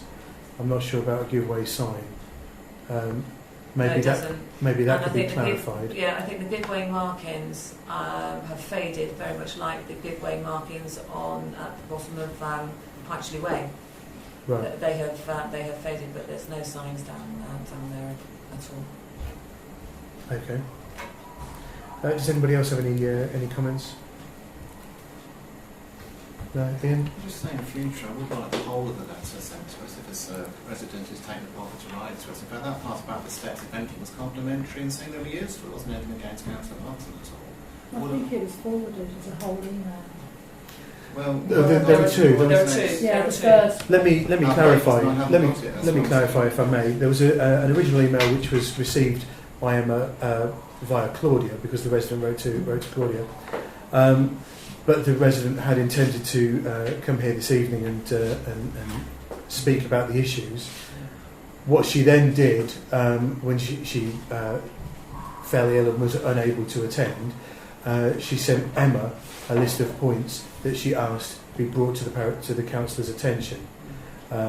So that was a separate thing that was just sent through this morning. And that's what So- those points are. So that's what the points are. But it did mention Sandra's house a couple of times. So what I asked Emma to do was to contact the resident and say, you know, this particular house, a resident there is a parish councillor. Would you like us to forward your concerns to that house to her directly? Because she signs it, and we don't want to create any animosity. and at the moment we're still waiting for a response from the resident. So it was just to to avoid any public embarrassment. I think it's interesting because she sees the steps as a nuisance, but Mr. Willis said actually they're acting as traffic calming because the cars see the steps and think I've got to slow down, otherwise I'm going to hit the steps. So it was quite interesting how you had two people on Newlands have totally opposite view on the steps. But I could see how they could be taken either way, depending on whether it was daylight or not. Yeah. But there you go. So obviously it was also suggested that we investigate making Newlands one way. I mean, she does say that legally all residents' cars need to be facing up Newlands at night time. What's that? But I don't know. I've never heard of such a restriction. No. If it's a two-way thing, they can point any direction as long as it's not an obstruction. Used to be the law that was the case, but I think now it's as long as there's street lights, it isn't necessary. I can check. I think that's the case. Right, I'd never heard of such a thing. Years ago, it always was the case. Right. Remember, originally you had to have lights on all night if you parked in the street. Okay. And when that was abandoned, that's when they changed it to as long as there's street light, you can park either way. Right. But, What about making it access only? Well, yes. I mean, that's another suggestion, isn't it? It's policing that, and Yeah. as I say, ironically, as I went home, there was an inappropriate lorry it came down Kennel Terrace, then obviously turned the sharp right, and then struggled to turn the sharp left down Newlands, and but certainly along Church Street and Silver Street, it made a difference updating TomTom for that area. So I can't remember when I got TomTom to update this. It might be 2 years ago. All I can do is kind of do it again. I think that's the first step. Yeah, I agree. And as I said to Mr. Willis, just make a note. If it's the same companies, coming down with their big vehicles, great. We can contact them and say, they're getting stuck. Yeah. So do we write back to her then to say this is what we're doing? What do you want to say? Well, I think in the first instance we will contact, or that our highways board will contact various sat-nav manufacturers and ask them to update their maps to show it's not a thoroughfare for commercial vehicles. Do you want me to? Well, actually, if there's been a site visit already, do you want me to tell her? That there's been a site visit. Yeah, and the findings from the site visit. Yeah, by all means. Yeah. Is everybody happy with that? Yep.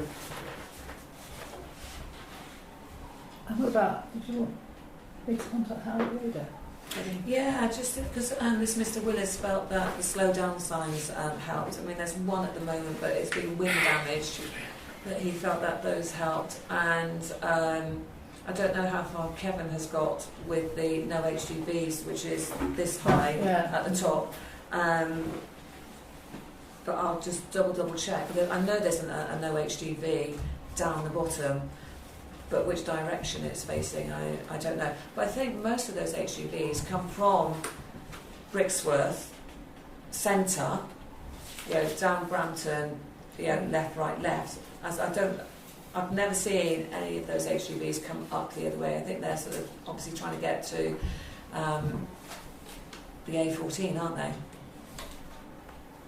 So instead of just going along the A508 and taking the A14, they think, but that's a sat-nav thing, isn't it? They're doing the 5. So they're going through Cretan and Thornby and right. I must admit, I did encounter a CityLink van coming up Newlands on the wrong side of the road because there were cars parked on the left in a hailstorm. That was an exciting moment.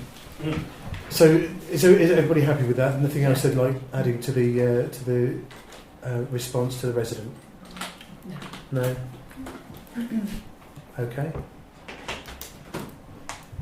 Moving on to item D then. Item 10D is to discuss autumn bulb planting and approve expenditure to purchase bulbs from the chairman's allowance. I haven't got much of it left, have I? No, yes, definitely. It's normally £50 that Mr. Troop gets a sack full of as many as he can. I don't know when it's going to be arranged, when you're going to be doing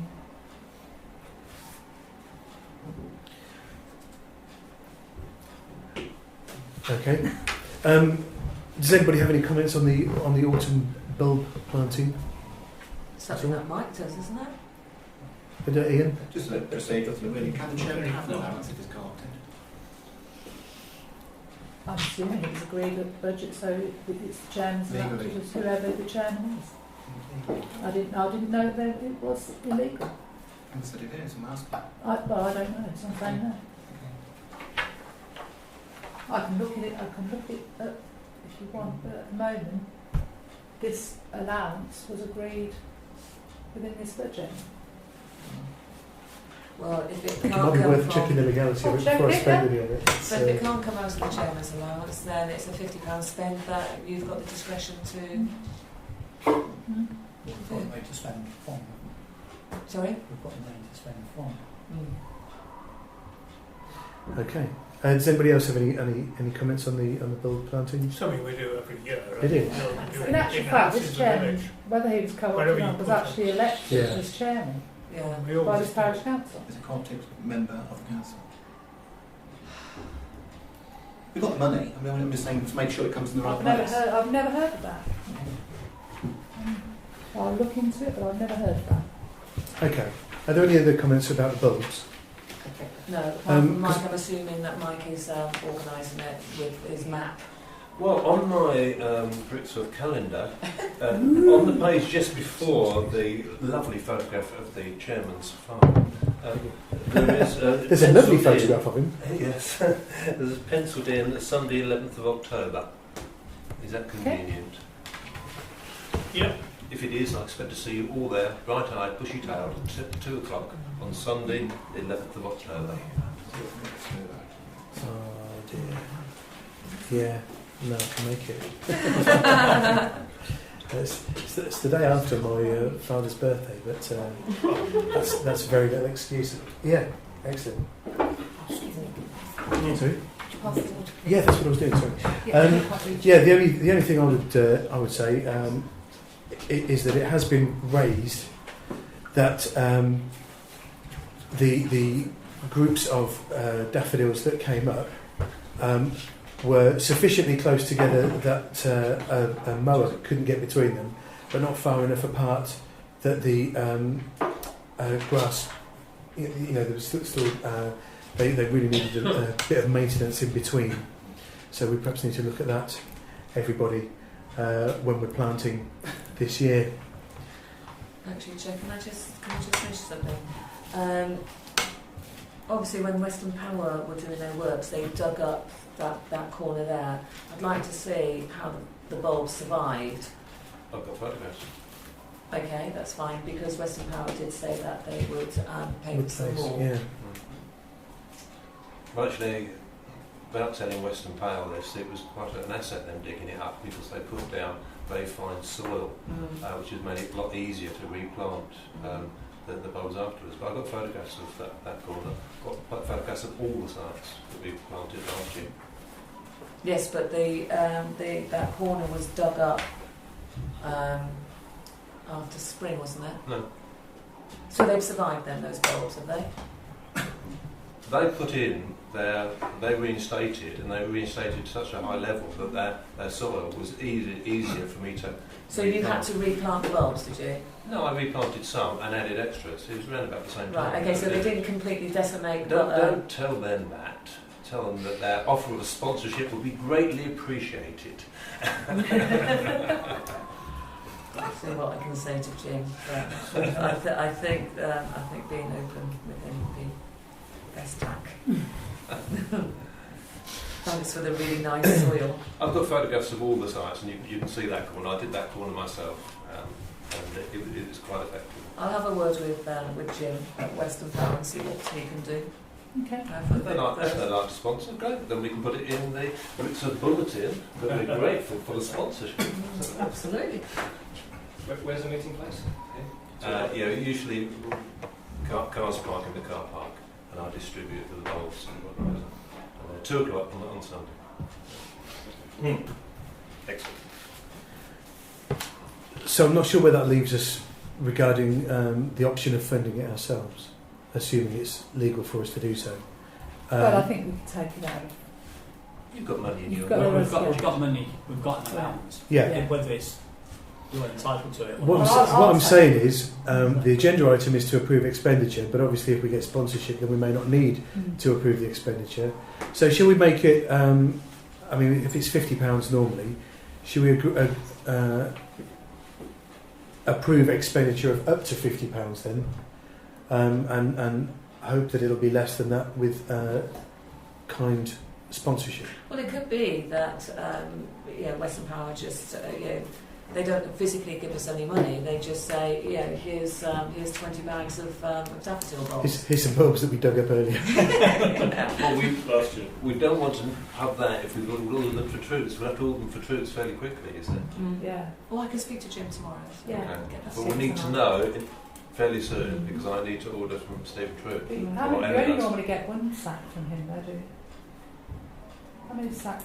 We get... He normally goes £50 for whatever you get. That's right, for £50.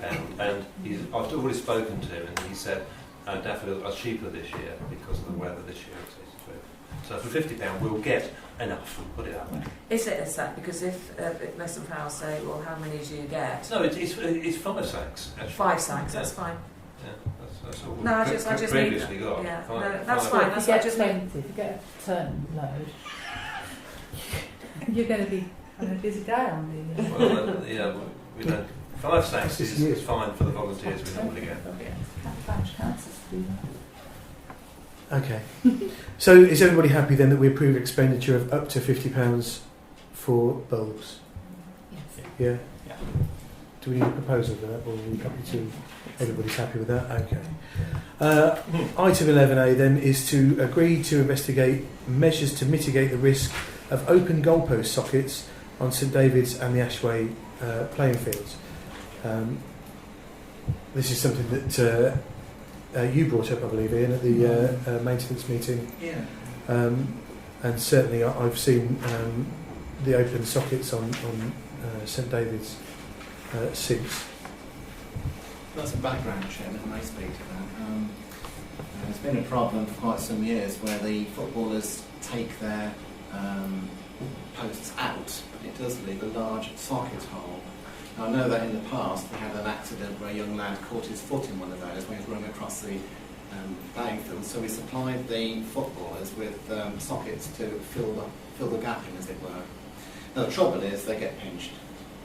Now, again, I can't find it in the minutes, but my memory tells me we did supply them with locking ones, but that's not an issue. The fact is you can get locking ones. Now, it is incumbent on the footballers, of course, after the match to lock them. It would be my suggestion that we buy these post fillers with a lock on the top, and then after each match it's incumbent on the football club to put them in, because it's really bad to see the cricketers playing. So one bloke try to catch a ball like that, right in front of his leg was a hole. As in our playing field, it's a question of liability as well, which all runs to. Yeah. As far as cost is concerned, I would suggest we delegate that to the clerk to find out the best sort. A typical cost would be about £28 each.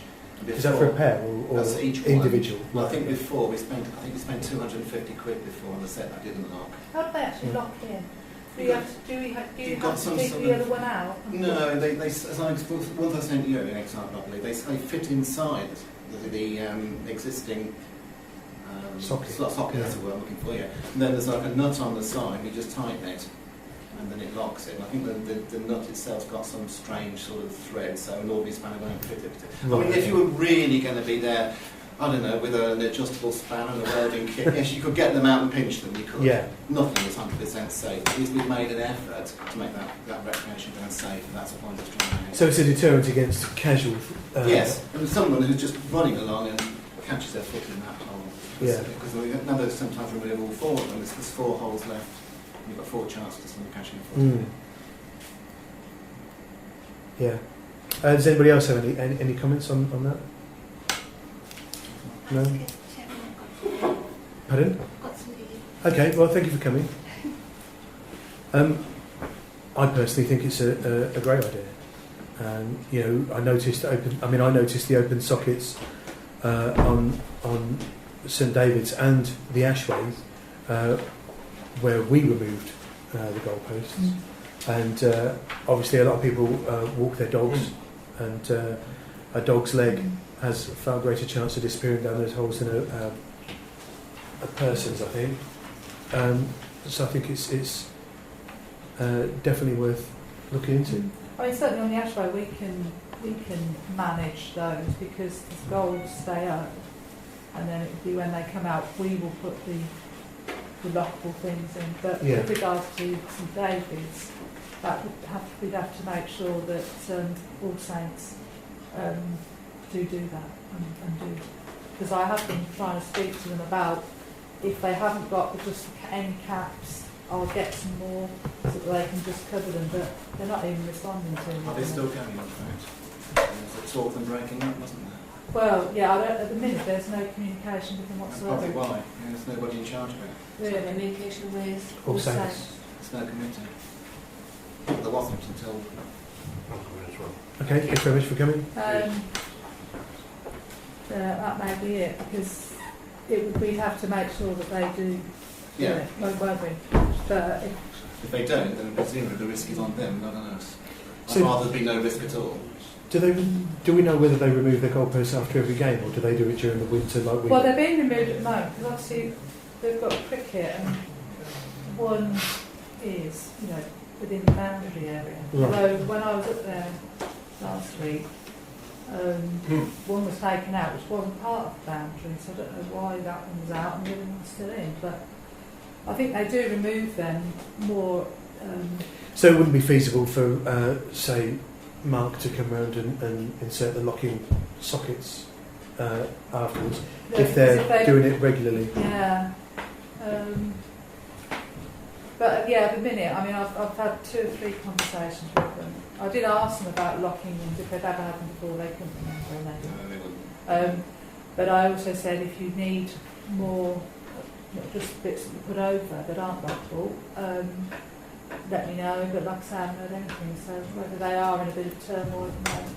They were advertising for every committee member They were. at one time. They may be okay now again, but they did go out in impetus where they were short of committee members. Because they'll be the ones that we need. They've got to make sure that they do it as well. Well, I think the first step would be for us to get something suitable, something perhaps lockable that is theft resistant, and then in the meantime we can go and put them in the sockets, and then should the football club, if we're not getting any response from them, we've still got to make the public playing field safe for the public. That's Jackie. There is a committee. Chairperson is Chris Cole. Have I got the right football club? All Saints. Yeah. Is that a name you're familiar with? No. Right. Do you have contact details? Well, is Nigel Eldred no longer involved in it? Not really, no. No, Chris Cole's the new chair. I can email you the details. details. If you could get me the details, because I have,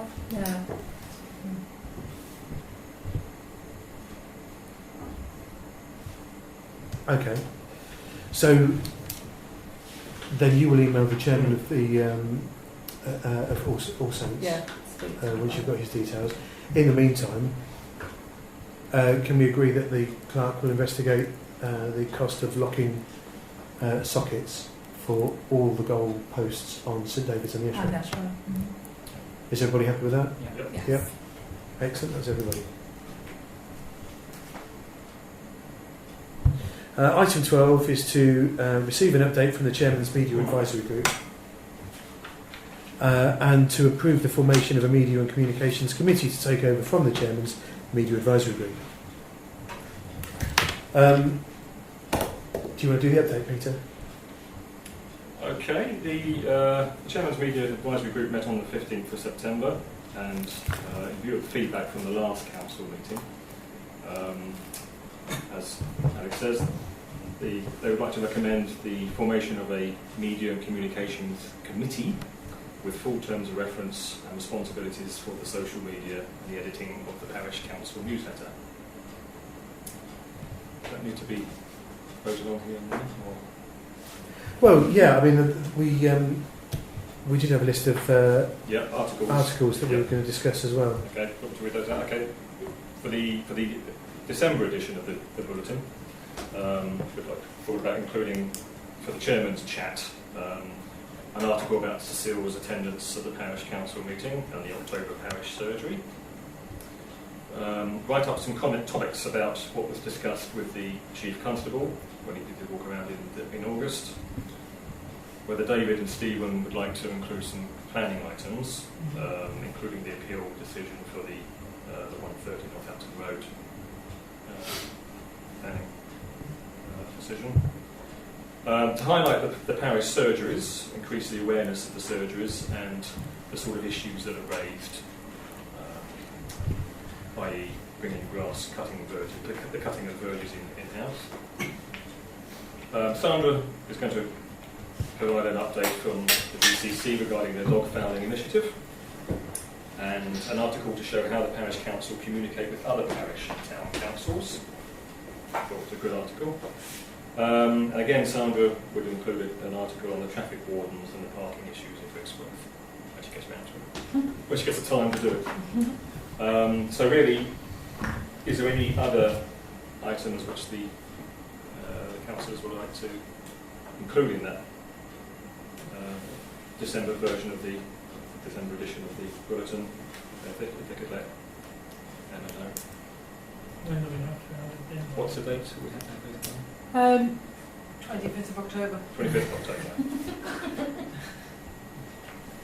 We did think that it was right up there, didn't we? Yeah. Yeah. I'm sure her, Jackie. I was just thinking about David and I did some work on the Yes. meters, and I'd started trying to get people involved and interested, and nobody really was and didn't seem to understand what it was about. So we ended up doing a piece of work ourselves, but I think it might be worth writing something up about that for general information, because people really didn't know what I was talking about. Okay. So I think that's a good idea. Thank you. So what did that cover? civic amenities. I think we're going to update something a while. Yes, we are. We're on Making sure nobody sells the product from under our noses without giving us proper notice. Does anybody else have any comments Things about like to that. answer that? Things that are protected by that. Okay. Obviously, the membership and the powers of the chairman in the Chairman's Media Advisory Group and the chairman relating to media was brought up at the August meeting, and Ian pointed out that basically what was agreed in the annual meeting, i.e. that the chairman was the press officer and newsletter editor, was basically unconstitutional because one person shouldn't have all that power.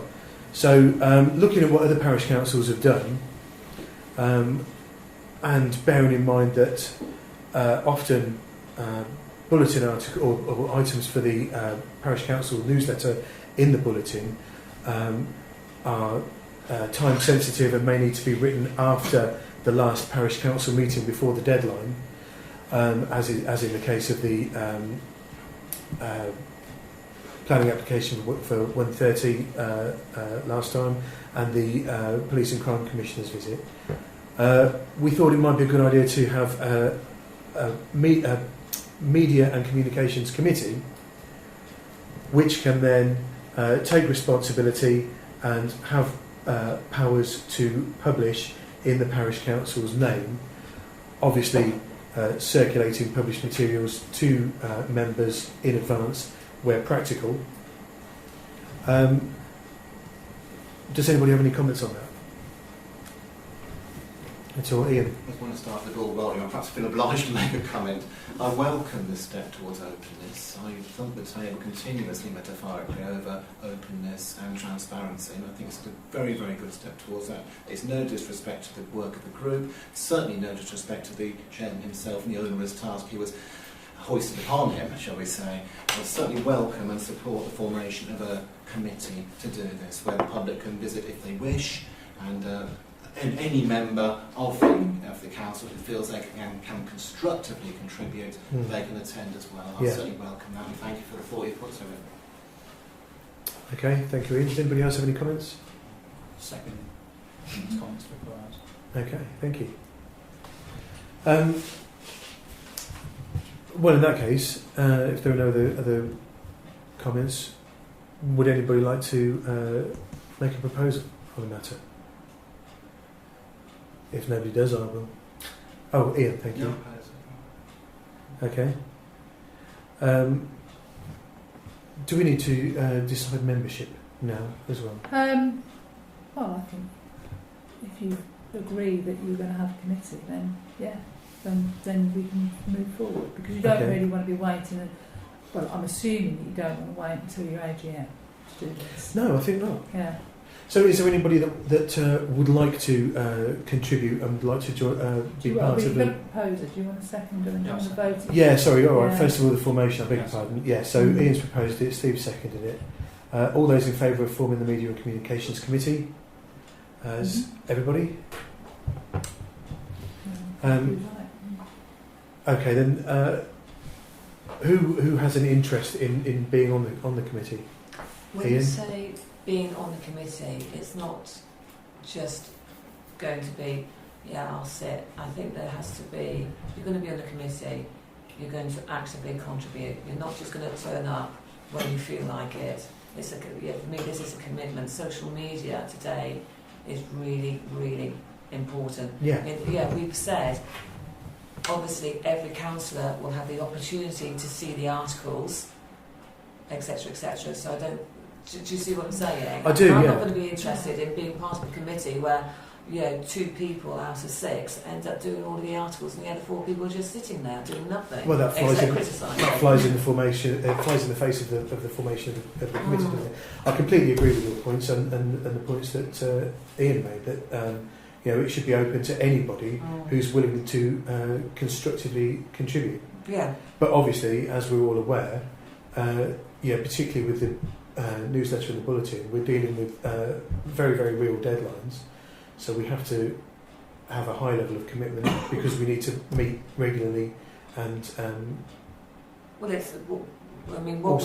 get a lot done in between times. Yeah. Well, what we've said or considered is actually, we need to get together at least once a month to consider, like we have already done, to consider what articles are going forward to Claudia for inclusion, so that we're not suddenly, oh my God, we've got 3 days and we've got 6 articles to write. So for me, it's a monthly commitment of each of those members. Not just rock up on the last meeting and go, don't like that article. Sure. Emma? But you can have your committee members, but then obviously because they're going to be open meetings, open to the public, they're going to have agendas that are going to be published. Other parish councils can come along as and when. They don't necessarily have to be part of that committee. Exactly. But what I'm saying is, don't say I'm a member of the media and then you do nothing. No, we need a core of regular and dedicated contributors, don't we? Yeah. Okay. So, Jackie? I've just lost the plot, I think. Are we starting again with this? Yeah. Or we're not keeping the original group? Are we starting? Yes, this will supersede all the and to take over from the Chairman's Media Advisory Group. Yeah. I mean, personally, I think the Chairman should be a statutory member of the committee.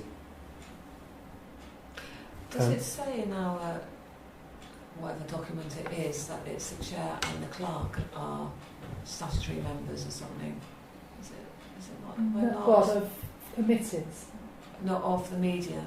Of No. the media? No, I No, don't not think so. clerk. Well, it does say it's generally delegated to the Generally, chairman. the clerk does things like that's websites, where that sort of right, thing. But right. no, it can be anybody. But But our standing orders at the moment say it's the chairman, but that will Yeah. be changed. At the AGM, next year. Well, it will be changed on the formation and of the committee and the adoption of the terms of reference, yeah, because that will then affect our standing Yeah. orders. Okay. But this way, it goes hand in hand with the resolution that was passed at the annual meeting that the chairman would be the press officer and newsletter editor. Mm. So, with that said, who is interested in joining in being part of the committee?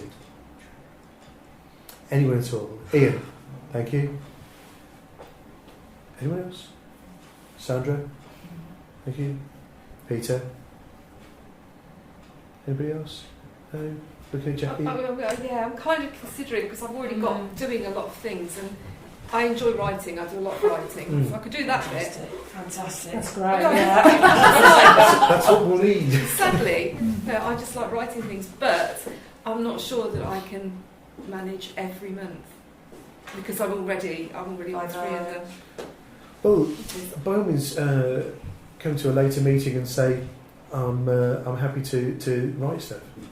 Okay. Chairman, I think enthusiasm is important at this stage, even if sometimes you can't make the meeting. Yeah. You might say, well, I can produce something at home and send it in for consideration. I can do that. Yeah. It's not a problem. Yeah. Yeah. It's just the That's thought what of I someone being a member and then just contributing nothing. Yes, I think attendance at a meeting is not going to be the core Right. Okay. contribution. So if I'll you're put my hands right, up okay. then. So Jackie as well then. Anybody else at all? There's only two of you left. Right, okay. Well, we haven't got James here, have we? No, we haven't. But if James is interested, I see no reason why we can't add him later. This is. And Kevin would never be that interested anyway. No. So including yourself, we've got 1, 2, 3, 4, 5, 6. Yep. It's about similar numbers to the other when you set it back for working groups. Yeah. So that seems like okay. See how it goes. Okay. Do we need a proposal for this, or are you happy with everybody's in favour? Well, I think we have proposed it. sorry. Has it been proposed? Well, we've proposed the formation. I'm talking about the membership now. Membership Are we just? Well, yeah, do it. If everybody's okay with that Okay. membership, then I'll just go with it. Is everybody happy then? Yeah. David, you happy? I think it's rather large, but I'm not prepared to argue with that. Okay, fair enough. As long as you're not prepared to argue, No. that's great. That's what people want. It's a case of many hands making light work, I think. We have got the option of dipping out there. Sorry? We have got the option in the future, actually no, I don't want to be part of this Yeah, committee. yeah. Well, if you want to resign Yeah. from any committee, I think you resign can. from anything. Item 13 is to agree to investigate the provision of Christmas decorations in public places within Brixworth. This is yours, Sandra? Mhm. Brilliant. I haven't managed to pin Stephen Troop or Ken Troop down long enough because they're just so busy. Every time I've gone in there, they're in the back. So I was going to talk to them tonight. Okay, but if you can outline your plan first. Okay, I'll do that then. My plan was to see whether troops can donate 4 of their Christmas trees to put above the shops, because we've got the Christmas tree holders there already. So so if they would do that, then maybe we can provide the Christmas lights. Because I believe in the past, Mike, we've had a Christmas tree out the front there, but it was vandalised or something, wasn't it? So last year it was in the foyer, wasn't it? Yeah. We've had it in the foyer Wow. ever since this building's been opened. At one point we had to move it from the foyer because it even attacked in the foyer, and we had it up in the hall here. But then things have calmed down, and we've had it in the foyer for the last 5 years. Before this building was built, we had a Christmas tree on the site here, and that was great for 3 or 4 years. And then one year it was attacked, as were all the trees above all the shops. But that's way back in history, you know. Way back. So perhaps we need to look at provision of Christmas decorations and a shed load of CCTV then. Christmas spirit and so on. Electric fence as decoration. Sorry? Use electric fencing as decoration. Excellent. Yes. Okay. Is everybody in favour of investigating that in principle? Yep. Yeah. Okay. Sorry, just a quick question. Sorry, Jackie, go on then. What about the cost of the lighting? I know it doesn't cost very much to run lights on Christmas trees, but is that going to be an issue? Because some of those, if it's above the shops, some of those are flats, aren't they? They have to Yes, the shop. yeah, but I do believe, I mean, I remember having a conversation about this last year, but you know, sort of like a passing by conversation, and I'm sure, because the trees were there in the past and they were lit up. Okay. Yeah, it's just something I need to just quadruple check with troops, and then obviously it's a little bit like, you know, when we're trying to investigate painting the fronts, and so there was private landlords plus then the co-op, but it could be that it just all comes off one socket from troops. As long as that's taken into account. Absolutely, that's fine. yeah. I just need to find a good sort of 15 minutes in when they are not run off their feet. Okay. So we're all agreed on that one, aren't we? Yep. Excellent. Item 14 is to receive an update from the working group regarding the civic amenities in Brixworth. David and Jackie. Yes, Jackie and I got together on this, and we didn't get a lot of. Jackie did some trolling and asking people about surveying, their interest. but she didn't get a lot of interest from it, and we came to a conclusion that we ought to do it ourselves, and we would put. You know, it's simply a question of not letting amenities go without the council understanding that they're going, and possibly doing something about it if you list them with the local authority. And things like the pubs Yes. can be done. You know, if somebody wanted to get rid of the Red Lion, for instance, and turn it into a house. Okay. Admittedly, it might involve buying these places, or the co-op or something like that, depending on what happened. But it's simply a question of giving us a bit of warning. Right, so this is just to register to make register, sure yeah. we're notified. We're notified when something happens. Right, okay. I don't think it matters in the case of any listed buildings or heritage sites, because they're protected anyway. Right. So you've agreed to do it just between the two of you? We've come up with a list, haven't Yeah. we? Oh, you We just have? haven't moved the list forward because Okay. neither of us were at the last parish council meeting. I did email Emma, didn't I, about a couple of things about Yeah, they'll come back because you asked about some recreation grounds. Yeah. And I've explained that we own one and lease, well, we own two. Part of one and lease part of the other for the next 20 years. So they were all covered. Was one of the places that you asked about as well as Pocket Park, but I said that was ours as well. That's, So the open spaces were covered, weren't they? Yeah. So, and then a lot of the buildings are listed buildings. Yes. So actually, a 5-page list ended up being a very 2 or short. 3 paragraphs. I think. Yeah. Sorry, why would listed buildings not be included on your list? It's already protected. Because they're already protected, so you can't do much with them, can you? A listed building, you can't sort of, if you sold it off, you'd still be there as a listed building. Right, okay. But the parish council would still be notified about the sale then, wouldn't they? Well, in the case, there can be some amenities that are also listed buildings. For instance, coach and horses is probably, I don't know whether that's listed, but I think it probably is. I would have thought so, yeah. Yeah, but you wouldn't want that necessarily to lose the facility of the pub. No. If it was sold off, but somebody decided it was rather nice to turn it into a rather nice looking old house, which you could do, without notice. Okay. So should we bring the list to the next meeting? Yeah. Yes, Yeah. because we need to We mentioned agree this to in the neighbourhood plan steering group, and they suggested the parish council should look after it, Yeah. Okay. which is appropriate too. It's not appropriate for I thought about Chairman, so bringing that list here, because sometimes there's little things should go on there, perhaps I don't know about. I might know some small things other people don't know about. I mean, there's three benches from Brixworth Railway Station around the village. Some people know that, some don't. Well, it should be on that list, I think. Yeah. It was closed in 1959. Those benches are still there, being used every day. Okay. Does anybody else have any comments? Yes, Steve. I think there was a section on this in that acre bulletin that you. I forwarded the Yeah. acre, it. yeah. Most probably. And The one that was forwarded this morning. yeah, well, I'm in it. Well, Oh, I've right. actually forwarded it twice to, I did forwarded it a few days ago, and then I thought, well, I haven't forwarded this, and then I did, and then I realised I had. And that recommends that anything that's owned by county councils and district councils that could be of interest is added onto the list because they have a habit of selling buildings off very quickly. Right. So the Shore Star building, yeah. Yeah. Well, are you taking notes there? Yeah. That's added.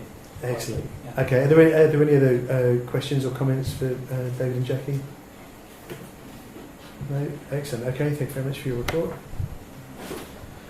Item 15 is to accept the report from the previous surgery and to discuss whether to continue to hold monthly parish council surgeries in the future. Did we have the report circulated? I don't think there is a report, I don't think there is any. Yes. I think there was. There's two, wasn't there? Sandra rocked up and asked the question for starters. Doctor on St David's. St David's. Well, Yeah, who did the? That's true. It's me, Who did the actual surgery? It was myself. Peter and sort of Kevin and a bit of David as They well. got taken away. You got taken away. And I was there as well just to show support. I didn't get Sandra it. turned up. I turned up and made him go and sit outside, much to Kevin's annoyance. But that doctor was investigated straight away. Yeah, Sandra and I went and looked at the. And We she's been so patrolled. impressed, the lady who complained. Oh, really? She wondered if she could have a spray tin herself. A canister herself? Because she sees lots and would welcome the opportunity. Perfect, because I've got a couple of cans Oh, at home. Yeah, Right. yeah, because I've got a couple of volunteers, but another one would be great. So yeah, I mean, this lady complained and said that there was a large pile of dog mess on St David's. So grabbed the can, and Alex and I investigated. And bearing in mind, back in March, I think the total was 70 dog messes there, Yeah. and we found 3. Yes. So that's a phenomenal change, 3. And then we went over to the Ashway, and I think there were 47 back in March, and we saw 2, but we suspect that one.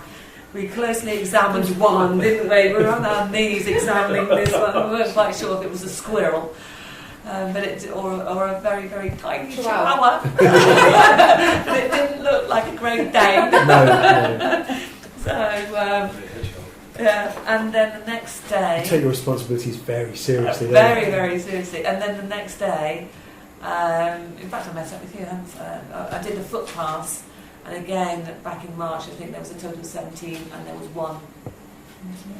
But Daventry have caught on to this, so they've written an article, and there's a photo of stuff going on tomorrow, which the media group is the article you're aware of, and I think we could just take that and the article then pass it on to Claudia. Yeah.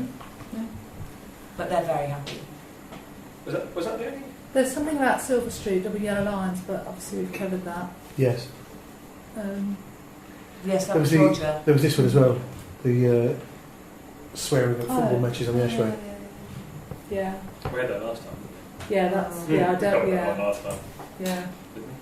Oh no, we talked about that immediately. Oh, is that what we talked about? I knew we Yes. talked about it, but I've already Yeah, it was the 5th of them. September, so. Yeah. Afterwards, yeah. I've already contacted them back. Yeah, that was a resident of Eastfield Road complained about the amount of swearing from players during football matches, adult players. They need to come down to the tennis courts, don't they? Well, they want to swear on. Like a trooper. See, this is why the tennis courts aren't situated in a residential area, clearly. Okay. My concern with the surgeries, particularly as winter draws in, it does seem that normally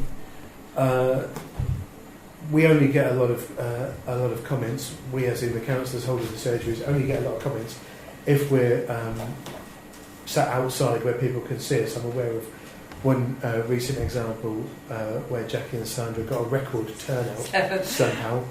But generally, it's when you get passers-by when you're outside, and obviously as the weather turns inclement, that's going to be more and more difficult. I know when was it Kevin and whoever had the surgery with Kevin before were sat in here, in here? and no, sorry, in the foyer, Yeah, and that's me, had Kevin. and had nobody. I've done quite a few surgeries, Yes, you have. and when there are activities going on Yeah, here, definitely. you get people come and talk to you. You do. Yeah. But if it's very quiet, because the day that we did, there was We had lots the going bag, on. someone selling bags, The old then bag we had a lady. historic society thing. Yeah, there was lots going on, and then people came up and talked to us. But if it's a quiet day, or if there's, and especially if there's no dancing upstairs or whatever it is they do, you don't see people. They just look at us and go into the library or come in here. But when there's a lot of activities, you do get a lot of people to talk to. Okay. Exactly the same as sitting outside, isn't it? You get a lot more people passing by. Yeah. Okay. My other concern is that I've been under the impression that it's a bit of a fight to get people to volunteer, and I wanted to make sure that everybody was behind the idea of the surgeries, going forward, or whether people felt that we should just give it up over the winter. Or anything like that. Does anybody have any comments on that at all? Well, we've got the police doing an October or November one, haven't we? That's true, and I think it's good for the parish council to say, look, this is what we're doing. But I think the police presence would be equally effective at delivering its message even without us, which is its goal. Cecile has already said that she was going to would like to. Yes, the 3rd of October. Yeah. But not if we don't hold it, she won't. Well, if you don't, then I'll have to tell her. Yes, she won't come, but she said she would, she would like to come around to that one. Okay. To be honest, we did say we'd try and get we'd highlight the parish surgeries in the Brixworth bulletin. If we did that and then withdrew enough. Well, obviously, with it here on this agenda item, whether we write an article on it depends on the outcome of this decision. I personally think that the surgeries have been successful. If we even, after doing it for a year, we've only got a couple of things sorted, like the dog mess on St David's, and your neighbour was very pleased with the outcome, and now she wants to volunteer. Do you know what I mean? Yeah. And you don't need something, every time we do a surgery. And I think it's just nice to have a face. And so what if they're ignoring you? Didn't ignore Jackie and I. Oh. We were friendly. You obviously had a grumpy face on. What are you talking about? This is my normal face. He was filling his face with a bacon butty. So I thought that would have drawn the crowds. But okay. Does anybody else have any comments at all? No. So then overall, this is what I'm talking about, isn't it? I think it's a winter. Yeah, I mean, I feel that it's, personally I feel that it's important. It's one little thing that the parish council can do to connect with the community. But if we can do it, then we should do it. I just wanted to make sure everybody was in agreement on that. Is everybody in agreement on that? Yes. Excellent. Okay, right, fair enough, okay. We'll Maybe people should volunteer further in advance rather than who can make the next one. book a few in so that people leave What, those do a dates. rota? Yeah, so people leave those dates free. Or if they say they're down, Do a and can't rota make for it, the they year. find somebody else. Interesting. What does everybody think of that idea? And everybody would get a chance to do it. Not a lot, was that? Okay. Have you ever done a sausage? Yes. We have. Okay. Just a case of being organised. I like the idea of booking in advance. I mean, I can't do October, but I can do November, and once it's in my diary, that's it. Yeah. I don't Okay. need to book it. Right. Okay. Do you think we should have a rota then, or do you think it would be a good idea just to do a couple of months in advance? 3 months? Yeah, 2 or 3 months. 2 or 3 Yeah, months? because if you do a whole rota and then if people can't make Yeah. it, Yeah, then and then Yes. things. yeah, of course. Okay. So, with that said, then, shall we? Do you want to do all Sorry? the dates now? Do you want to do the dates for the rest of the year? October, November, Oh, I'd like to December? Nice. Okay. I think we'll. I kind of feel like with Kevin not here, we're missing We're a. missing a potential person. And Jane. Can I speak for? I mean, Right, just do perhaps October. what we'll do then is we'll decide October, but then perhaps if you could. Next week on the agenda will be. If you could draw up a rota and send it out in advance of the next meeting, and then have people say, I can't do this one, I can't do that one, or whatever. What, just to the end of the year? Yeah, Right, okay. just for the next 3 months. Why don't we just do to the end of the year and start? Exactly. We're going to That's do what I mean, next 3 November, months. December, January. No, because we've already got October. Oh, sorry, yeah, we have. Okay. Yeah. I mean, yeah. Is And it- it late? Yeah, It is, let's isn't do it? All right. October, then I'll do an email Let's do for October. November, December. Okay. So, fair enough. Who would like to do October the? Do we have a date? 3rd. Then. Steve. Anybody else? Anybody else? David. Thank you Yeah, very I much. can't do it. I can't do October. Okay. Put me down for I'm due to come November. back. I'm in Germany until the evening before, but I should be there. Well, I should probably turn up Yeah, anyway, after. as I normally do. So there will be at least 2 And of us that's anyway. with Cecile Yes, she'll be here as well. and possibly the police. I think they're going to come. Did we Yeah. not spoken to do November? Well, I don't know if she's no, going to come back. well, but yeah. Joe was keen on doing it in October yeah. because she said that's when the Christmas shopping starts. I personally think if that's what she says, that's what we ought to do because she's the expert. Yeah, Yeah. she knows when people need to start thinking about. Yeah. So Yeah. we'll just go with what Okay. she says. Yeah. So, Steve and David in October. Thank you very much. Item 16 is to agree to investigate uses for the former Shore Start building.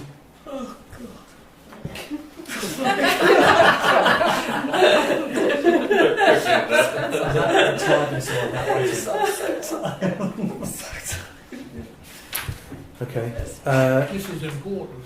It is, yeah. This is something that the Neighbourhood Plan Steering Group have highlighted as well, which is, and obviously Mike's brought it to the Parish Council's attention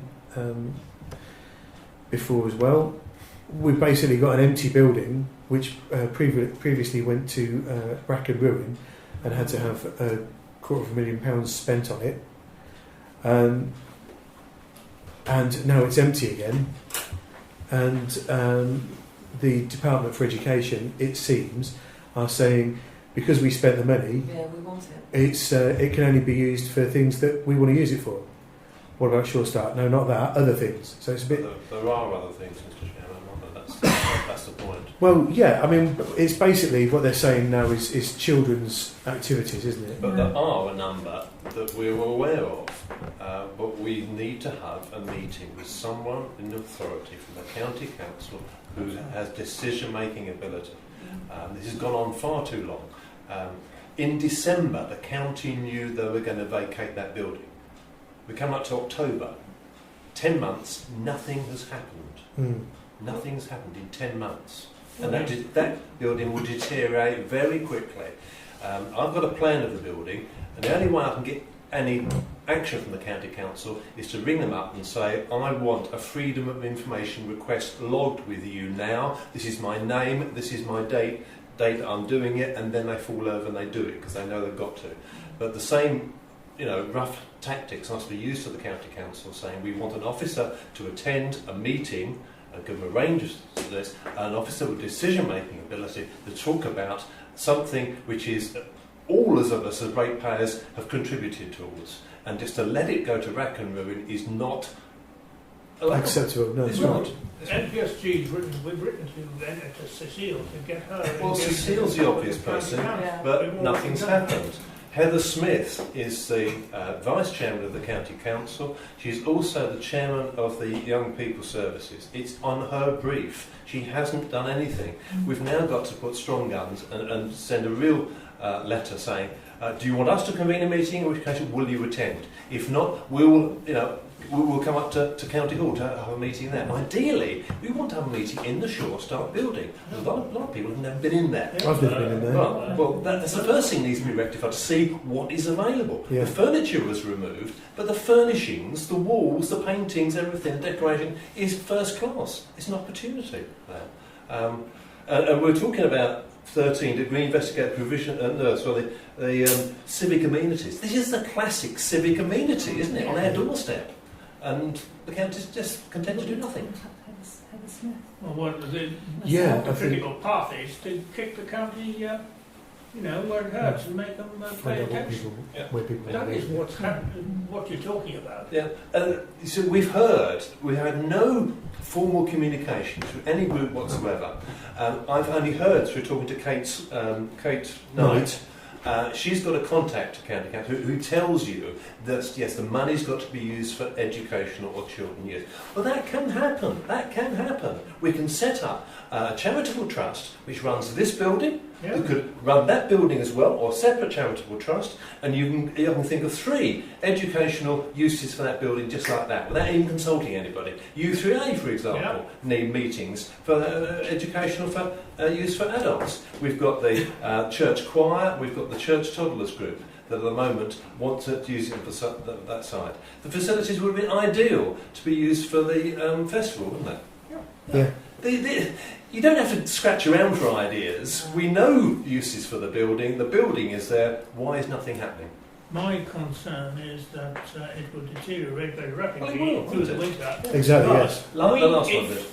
if it would pay them to let it to us or whoever for a peppercorn rent and keep it going. Yeah. Once somebody's using it every week or every few days or so, Even if they just turn the then heating on. it's much less likely to be vandalised Yeah. and have kids coming in and setting fire to it.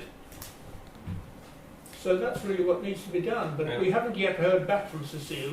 She's only had the letter about what, a week? No. 10 days? So I've spoken to Cecile on it. She came to the meeting, didn't she? She was a here, month ago. Yes, she was very keen. She's had a letter from the neighbourhood playing group. Yeah. I've had dealings with Heather Smith, but nothing has happened.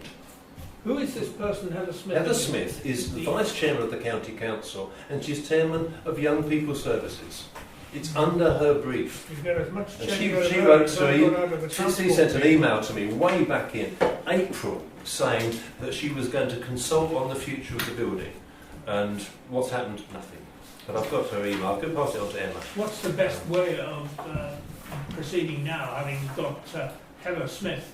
Well, I think Heather Smith again, she's Vice Chairman of the County Council. Well, is it a matter of turning up? Well, it's up to you, your tactics. Okay, Steve? Why don't we send a letter from the parish to Heather Smith and invite her to a parish council meeting Yeah. To as a discuss start this thing. to discuss this? Yeah. We can then take it forward. Yeah. 12th of February, got this email.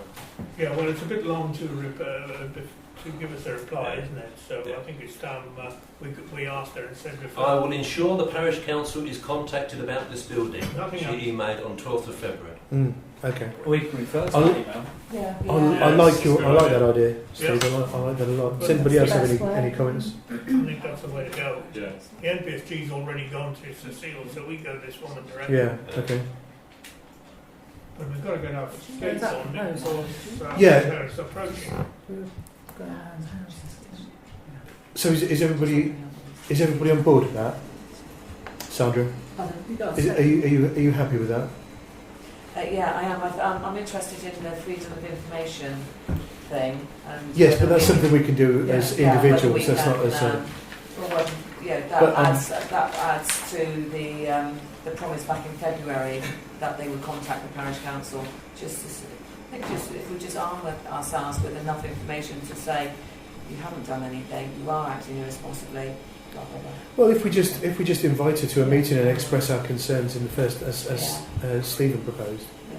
That's, is there a second to Stephen's proposal? And Jackie, thank you. All those in favour of writing a letter inviting Heather Smith to the... Yep, that's everybody, thank you. Heather or Helen Smith? Heather. Okay. I also emailed her back in April when Steve and Jackie were looking at the looking into Yes. parish council. Did you get any? alternate. Yeah, I got a similar. Yes, we'll be looking into it. We'll be conducting a thorough and studious review, and we'll be sure to keep you in the loop. Which I'll forward that to you, so you're in the loop. Okay, item 17 is general correspondence for discussion. Northamptonshire District of CPRE next meeting. This is that when you attended? Yeah, Steve? you can't do this one, can you? No, so I couldn't remember when it was, because I thought it was perhaps when it was before. Oh, right, okay. But yeah, Will you go? You're happy to go to this one? Yeah. As well. I got the impression from, Oh, just for from the your, wine. from your report, sorry, just for the wine. Right. Fair enough. I'll let them know you're attending and Fair forward enough. you this stuff. Thank you. Oh, that's it then, isn't it? So there is some correspondence not for discussion. So yeah, Emma has a file if you want to see anything about it. Item 19, the dates of the next meetings. We've got planning meeting on the 5th of October. The finance meeting is Tuesday the 13th. Now, I cannot make Tuesday the 13th, so I was sort of wondering if anybody would mind if we changed it to a different day. This is to discuss the preliminary preset and budget requirements that we normally do as a full council. It's not. Yes, not to be it's confused with the that. finance working group No. meeting. This is a full It's a council full council meeting. finance Start- meeting. We hopefully will meet before this though, so we've got everything forward today. So was it Monday that you suggested as an alternative, the 12th? Monday the 12th or Thursday the 15th. So The only reason I'm saying that is because I can't do Wednesday. Yeah, I was- I'm fine with that. you're fine with either. Okay, so can I suggest that we make it Monday the 12th instead? Does anybody have any issues with that? So it's a Monday, Jackie, so that precludes your attendance, doesn't No, it? not Excellent. necessarily. How's everything? I need to change the room booking. That's okay. Hello. Just want small room, don't you? Yeah, we just need to sort it out. Sorry, what committee is that on the 12th? This is the finance It's- committee, it's the whole which is the parish. whole parish council basically. It's the finance meeting. Not to be confused with the finance working group meeting, which you will also be attending. And then we've got the full council meeting.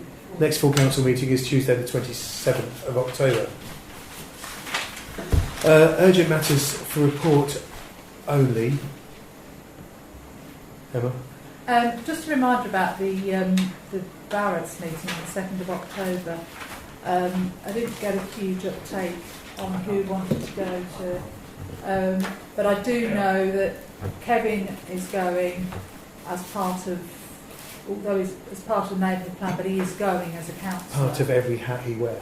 And there are possibly 4 people going from the neighbourhood plan, but I didn't know if anybody else wanted to go. Then I can just let Lisa know. No? Okay, that's fine. I feel the parish council should be strongly represented, given the demands we've made on Barrett's, but Well, I Kevin's should be at work. Mm. I shall be all Okay. Thank Okay, there are no other urgent matters, so... Pet shop, were you going to- oh yes, David, did you want to report on the pet shop? The pet shop, just to say that the inspector rejected the appeal made by the gentleman who wanted to turn it into a hot food takeaway. He quoted principally the fact of the annoyance to residents, and he didn't go into some of the other things like traffic, because he thought it was inappropriate. It would result in a disturbance of residents. And that was the rationale for the decision. Came along on the 3rd of August, didn't say much, had a look round, and went out and wrote his report. Okay. Thank you very much. If that's everything, thank you all for coming.